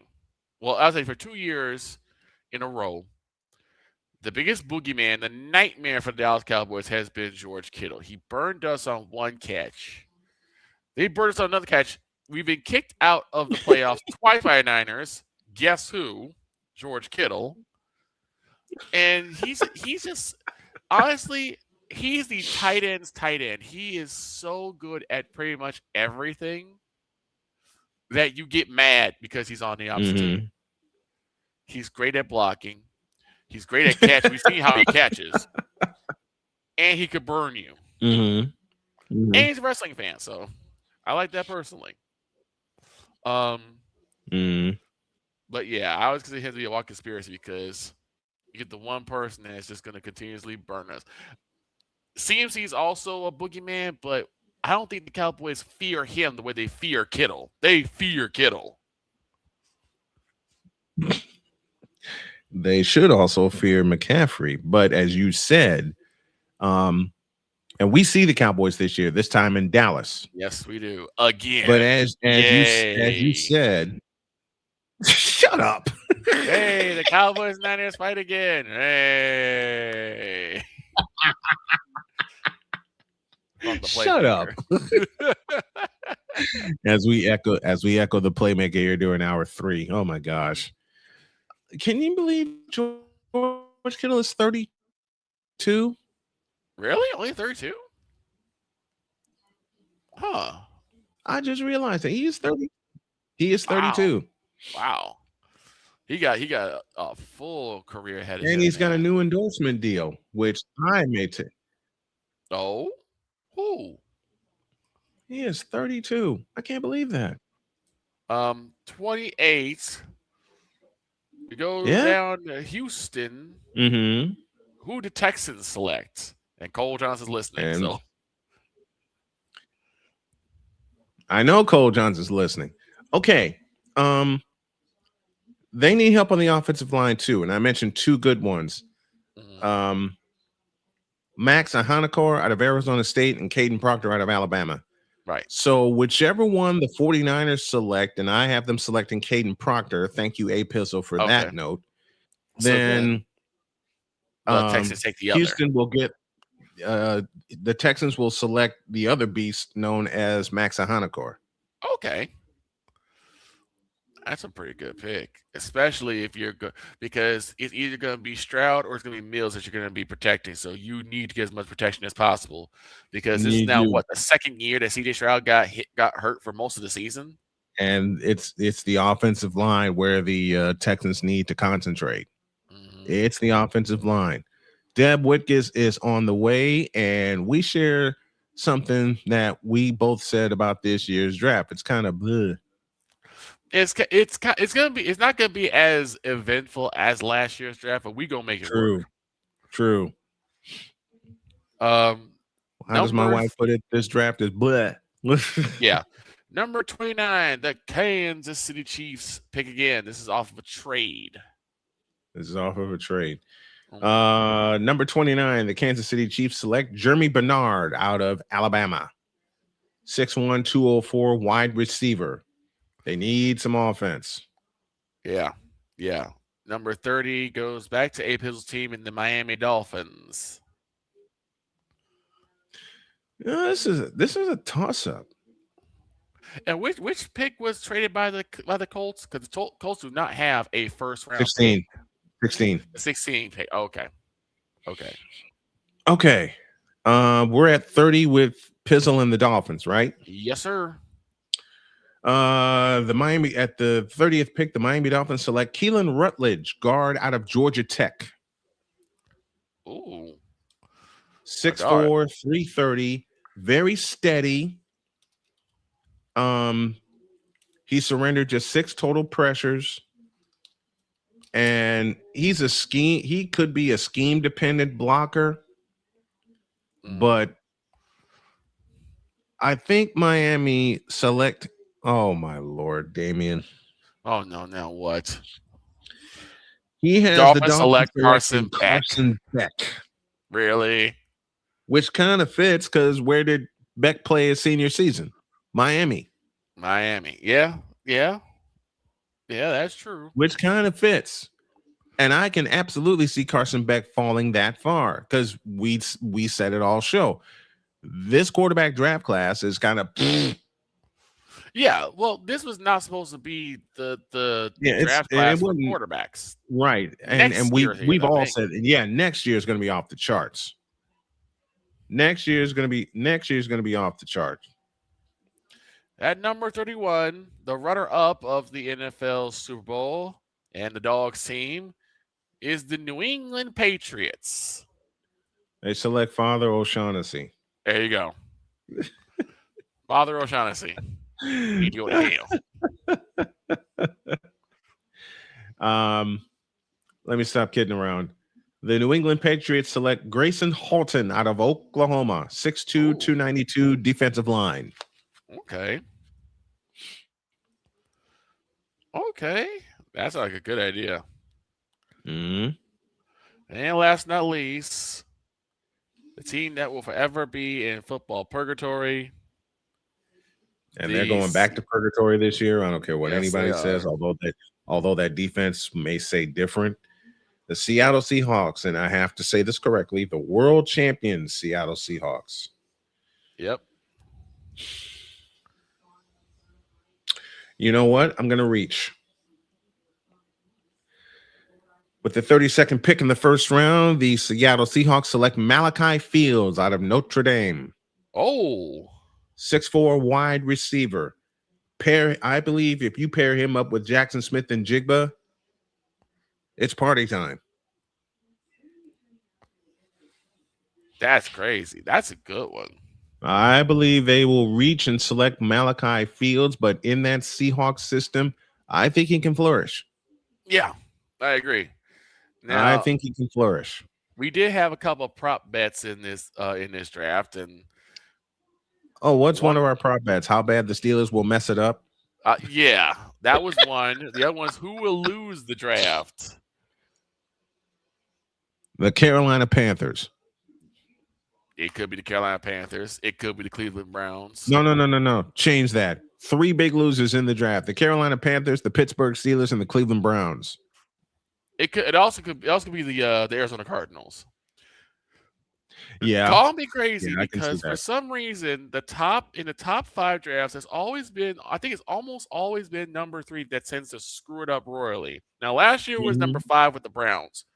Yep. But in the first 5 picks, it's usually number 3 that just screws it up royally. Damian Hernandez, I could see the Pats trading that pick for AJ Brown with all the reports talking about the trading for him.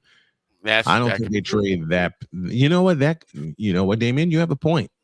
That's a point. That's a good point. You have a point because they don't have to really use that pick on a receiver because you're getting AJ Brown, and you're probably going to get some of your better picks on the line in the second and third rounds. And I think the second, third, and fourth rounds is where San Francisco makes hay with their offensive line and getting all the depth that they need. I will say mostly a lot of the depth the Cowboys have gotten have been in those subsequent rounds. Like we didn't really do much with our first round picks. Nate Newton, Mark Stepnoski. I think we got Javonte. I think we got Javonte Sanders out of the second or third round. I want to say that. We had a couple of pretty good pickups in the second and third, fourth rounds. So it's a pretty deep draft. It's just not deep for quarterbacks. No, it's not. It's somewhat deep for skilled players. Right. It's just not deep for quarterbacks. That's next year. That's next year. That's oh my God, the quarterback class next year. I don't even want to think about it right now. Arch Manning's going to head that class. That probably might be the next one that we talk about. Arch Manning is going to command so much attention that I wouldn't be surprised if they make him the Heisman favorite again. They probably will. I would not be surprised if they make him if they make him the Heisman favorite again. Wouldn't surprise me one bit. Ryan McCarthy with us says, "Good day, Snow Crew. Can't wait to see whose football career the New York Jets ruined tonight." Well, I did say in my mocking draft, Ryan, that the Jets select Antonio Brown as ownership, and I'm like, no, I better not do that. Do you really want him to come after you? No, I don't need that villainy. I already created villainy this. After the flub you had this morning. Right. I don't want to create more villainy. After the flub this morning. Folks. Mess I made. Folks, if you missed it, during the second hour, we were doing our picks, doing our mock draft. And this is the only time I will do a mock draft, which is on the air. We were doing our mock draft. And we got to the Philadelphia number 22. We don't speak his name in the capital region, Rick Law.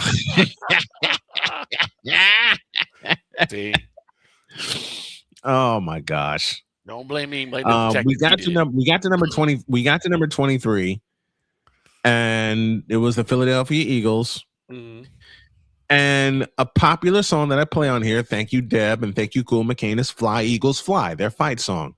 Yeah, that's right. Well, Victor decided to murder that. Yeah, I messed up. I messed up. And said, Fly Eagles Fry. Fly Eagles Fry. I'm not kidding. He said, Fly Eagles Fry. What?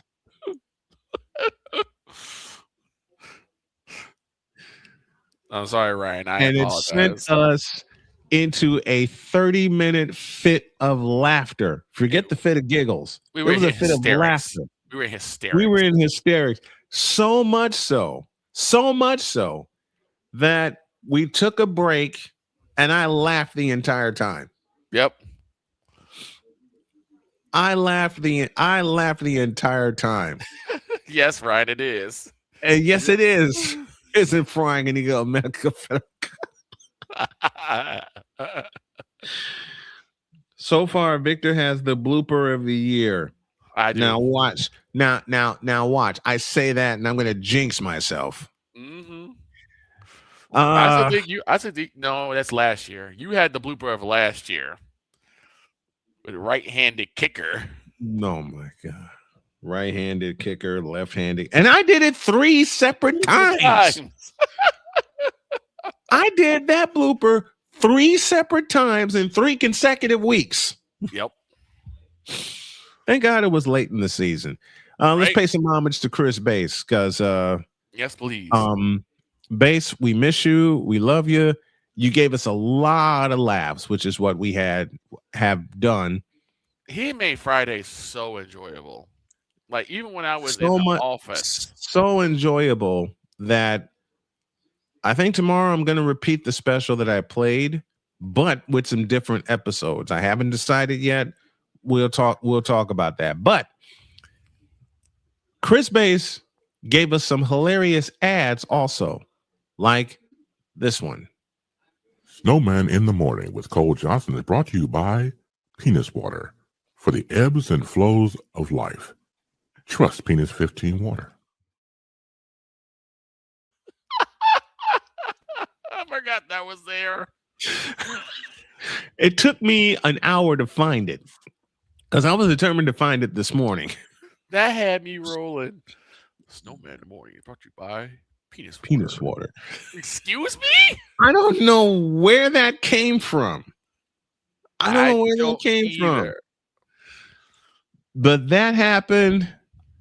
And Oh my God. And let me shout the Playmaker out for calling me and checking on me the day I found out Bates died. Love you, Playmaker. Thank you so much for that. Then, of course, there's this beauty. So I realized that I think even though it's not advertised, right, there has to be a place for stupid people. We don't know because we're not stupid, so we don't know anything about it. It's like a secret club society. Oh my gosh. So I come to the conclusion that he graduated from SU, stupid university. Yeah, all the stupid ass letters that go along with graduating, high honors of being stupid. I can't do no more, man. Vámonos, dominos, vámonos. Stupid university, where everyone graduates. Magna cum stupid. McCarthy did write the one for penis water. Damien, that's a good idea, but that's wrong. You You should put Michael Penix on the picture of penis. Of the penis water. Oh no. Oh no. What are you saying oh no for? Michael Penix on an ad for penis water. Oh no. Don't give me any ideas. The jokes that are already flying over that man's name. Mm-hmm. Witkiss' playbook is next. Introduce. This is Snowman in the Morning.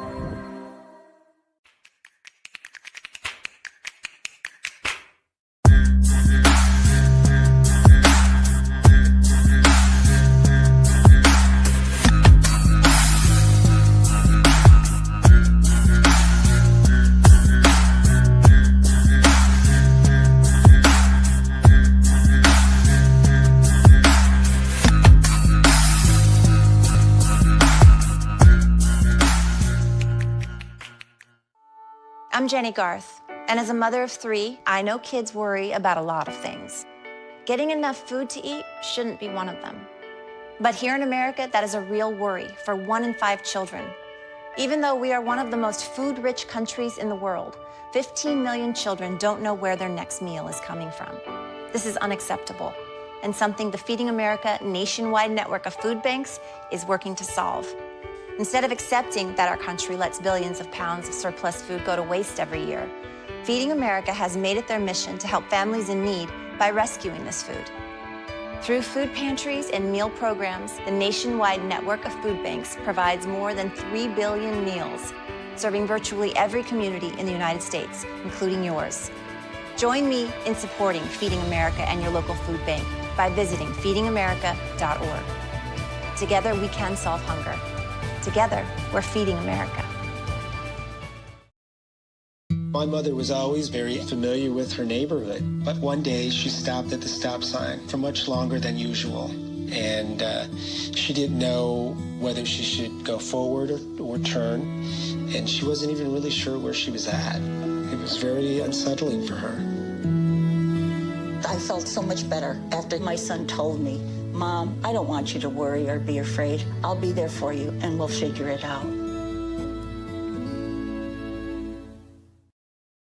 'Cause we take this job so serious. I don't have a suggestion as to anything but keep the bitch. Keep her. If she does not, Wow. What in the all types of blue hell? This is Snowman in the Morning.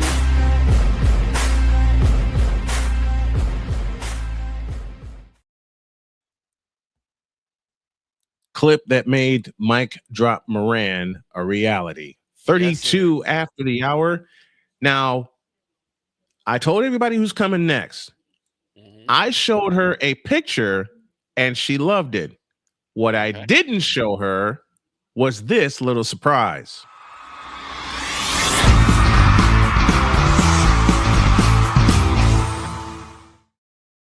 I love it. Welcome back for her third season with us. Two-time Emmy Award winner, Deb Witkiss. Good morning. How are you? Hello, Good so morning, good to Deb. see you, Brian. Hi, how are you? Victor's with us, and it was. I had so much fun making that element for you, and I Love knew it. you'd. I knew you'd. Love it. I I love knew it. you'd I love love it. that you kept it a surprise too. I was very honored to see the draft. Now that it's my own little video. It's your own intro. You know what tonight is? It's the NFL draft. We have been discussing first round picks and who goes where.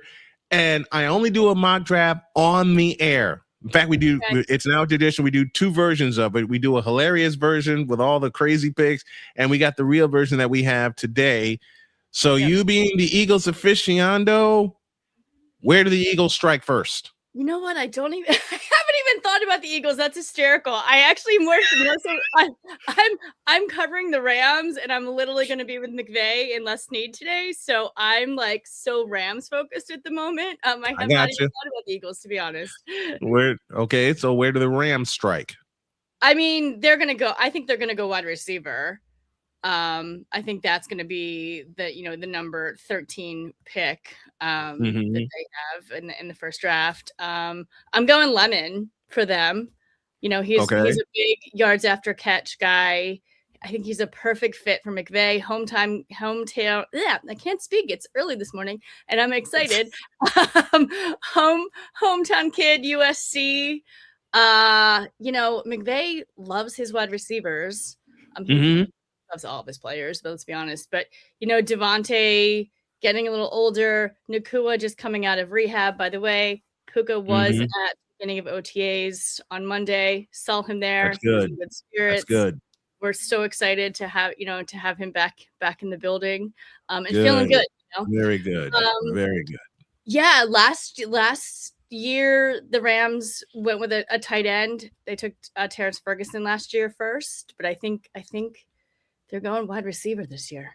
That's just my that would help. The speed will help the Rams because that's how McVay's offense is designed. And I wouldn't be surprised if they do select Malachi Lemon. He stays home, like you said, 5'11", 195. Does he fit more outside or does he fit in the slot given McVay's offense? I mean, that's hard to say because and the wide receivers they move. You know what I mean? Like they can play both. So yes. I think it's more. I think he's more of a slot guy, but that's just me in McVay. That's where I'm thinking for Lemon. Do they grab any help on the offensive line? Yes, I do think they do. And actually, I asked Steve Avila about that on Monday because that's kind of the rumors of they're going to get some offensive tackle. I think that was one of the things a little bit lacking last year. We got to protect Stafford here. Yes. He's getting up there. I mean, he obviously MVP season for Stafford, but I think I do think they are going to go with it, definitely getting some O-line help there. Yeah, they need it because the latter part of the season, Stafford was getting beat up. Yes. And it's more of it's the same problem with the 49ers. I've said it for a few years. You've ridden shotgun with me when I said this. Interior offensive line. The interior offensive line of the Rams has got to be shored up. Yeah, I definitely agree with that. And when Stafford gets frazzled, you can tell he's visibly frazzled on the field. So we don't want that. That we did see, sprinkles of that last season. And we just don't want, we want the Rams to go to the Super Bowl this year. And the Eagles. Yes. Can I have both? No, because you got to. Brian, can I have it all? No. She wants it all. She wants it now. Of course she wants it all. And here's where the running joke keeps running because y'all got to come see us. And the most scary thing, I've said this, the scariest thing for the 49ers right now, they're healthy. Yeah. Yeah. And I mean, we've had this conversation so many times. Last season, we thought it was going to come down to San Fran and Rams. It didn't, but it was looking pretty good there for a while. San Francisco really their own. I mean, the amount of times I texted you guys being like, "Is this really happening? Did they just win this game?" Like that one game, Christian McCaffrey literally was not. I mean, he's never human, but that one particular game, Right. I was like, he just carried the entire team. Yeah. So It was against Atlanta, and he had over 200 yards of offense by himself. I remember us doing the picks that week, and you picked Atlanta because the Niners were so beat up, which was a logical pick. Then Christian McCaffrey came out to play. yeah, Christian McCaffrey was me wrong. Just him. I mean, solely him. Now you get a healthy Niners team. Fred Warner is back. Dre Greenlaw is back in the fold for San Francisco. Okay. Huge pickup. He signed a 1-year deal during the offseason. And then, of course, one of the steals of the offseason in 33-year-old Mike Evans, who is still a number 1 receiver. So now, and you've said it many times before, the last thing you want to do is give Brock Purdy another toy to play with. Well, here you are. It's Mike Evans. Yeah. And Shanahan's just such a good coach, too. I mean, he can just make anything happen. I mean, he's the reason why Sam Darnold was able to win a Super Bowl this year. Yes. You know? Yes, indeed. I credit him and Sam Mhm. and the team. But yeah. Now, we did all the bad teams that need picks, and I know your time is short, so we're going to keep this to the NFC West. Okay. Why did the Seahawks let Kenneth Walker go? Why? He was a Super Bowl MVP with 130 yards, and they let him walk. I was confused with that too. I don't know. The look that Deb had was the look that we all had. Like, wait, they did? I couldn't believe it. The news came across my timeline, and I would wait. What? Yeah, I remember that. That was crazy. What? Quit lying. You didn't say shit. Well, legendary Dr. K. Okay, I have to ask Deb a question. Yep. Now, I made the joke about the Bears, and the Bears did pretty decently towards the They end of the did. season. That joke did not age well, right? It fell. It aged well for me. It fell flatter than a pancake. All right, we made that joke last summer. That joke last summer, and it fell flatter than a pancake by the time the end of the season hit. Man. But now that the Bears they've already just sent DJ Moore, they have a little bit of space to run with. Go ahead. I'm not sure the answer to that. I mean, someone in the draft, obviously. Who do I have? Chicago. You know what? I have Chicago picking an edge first at number 11. Oh, an edge rusher. Yeah, first. I had a toss up between an edge rusher and an offensive lineman because you want to keep Caleb Williams upright. That's where he succeeds. He has a nice. If he has a nice pocket, important to have your quarterback up. Yes, indeed it is.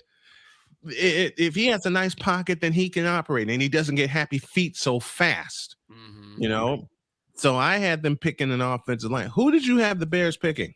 I have Perkins, Harold Perkins, out of LSU for this one. Mm-hmm.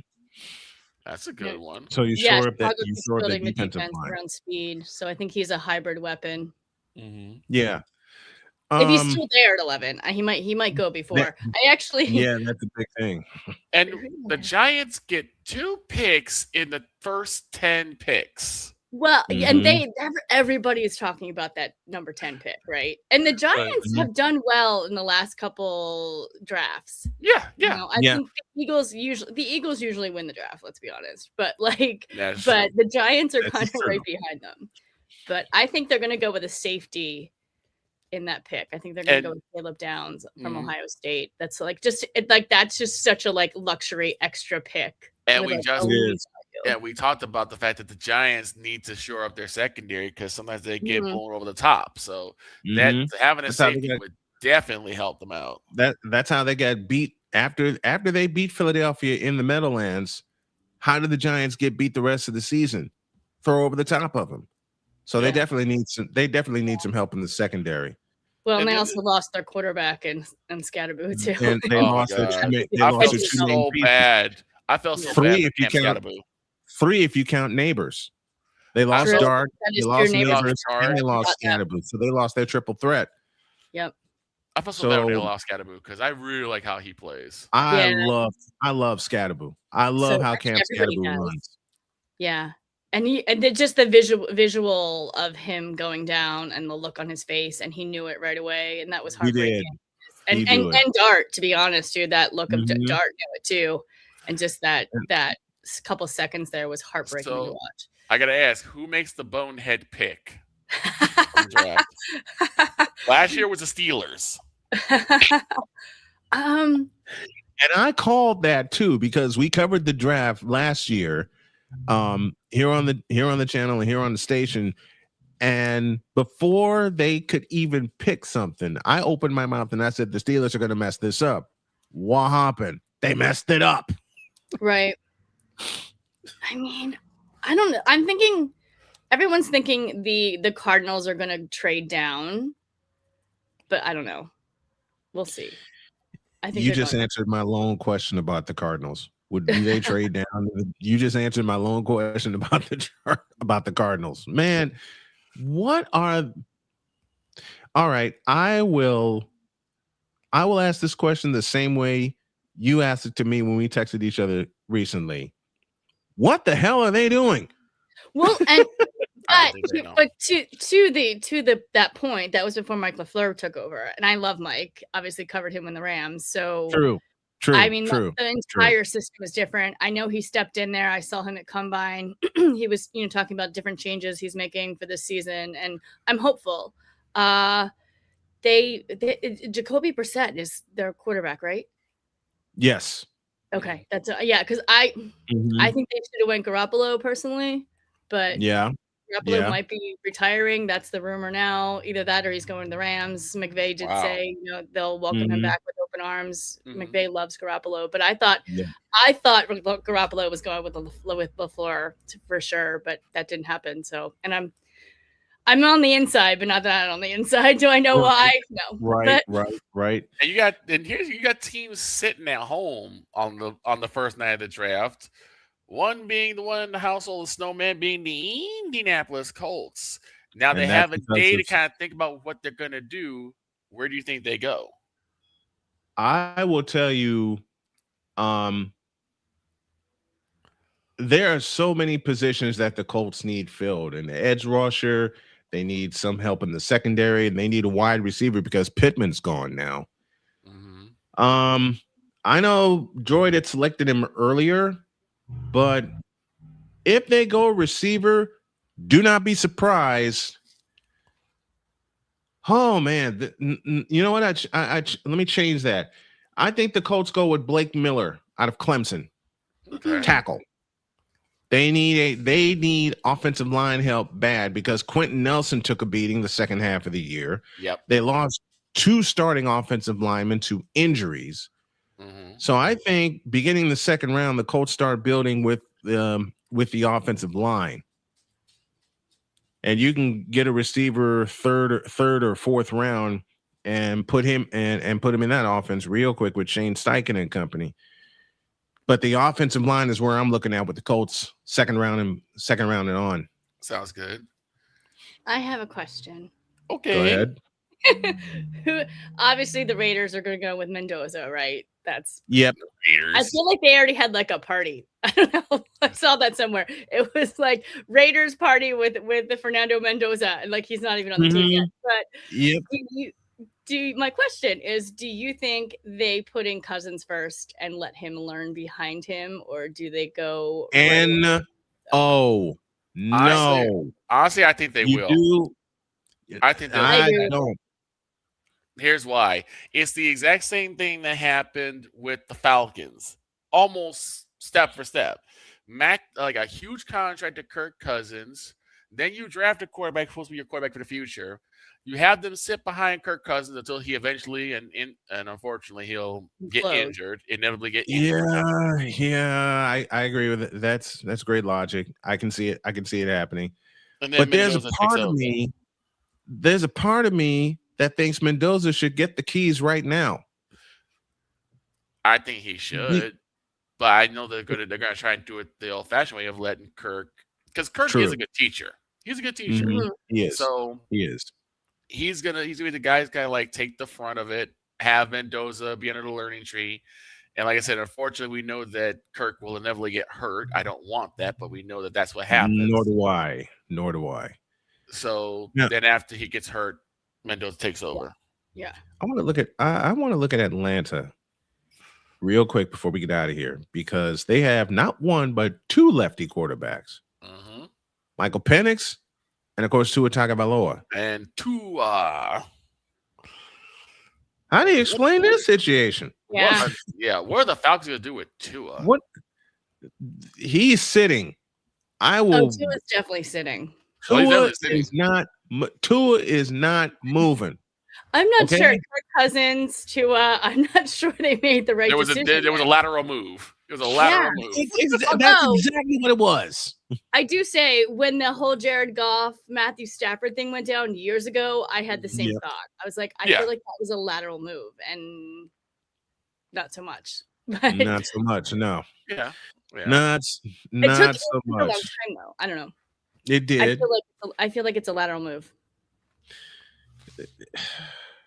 I mean, one turnover for another turn. Unfortunately, we know again. Michael Penix is having the same problem of staying healthy and staying on the field. Right. So at some point, Tua is too. Well, right, but I'm saying, like, at some point, you're going to have to bite the bullet and have to trust in Tua.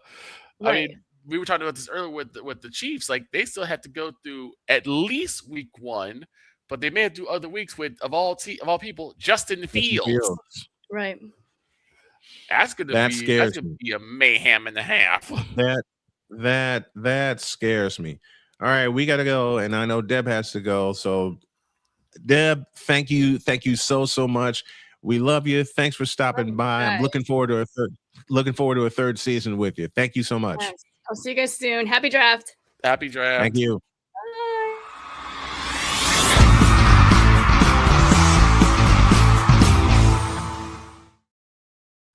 Phew. I got a date with Rod Peterson on the Rod Peterson Show, so we're going to close up shop early. Have a great day. God bless. Remember to make your next move your best move, and always remember, if your dreams don't scare you, they are simply not big enough. Dream big, do bigger. We are, and we hope y'all are too, and thank God that blooper did not come out. So long, everybody.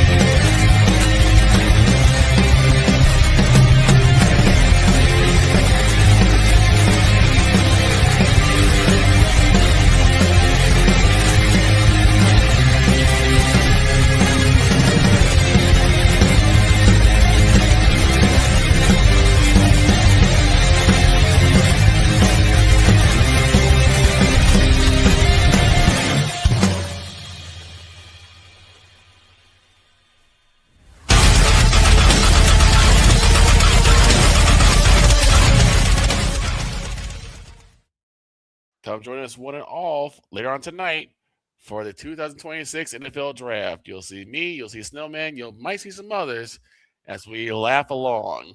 And BYOB and your own snacks as well. Out.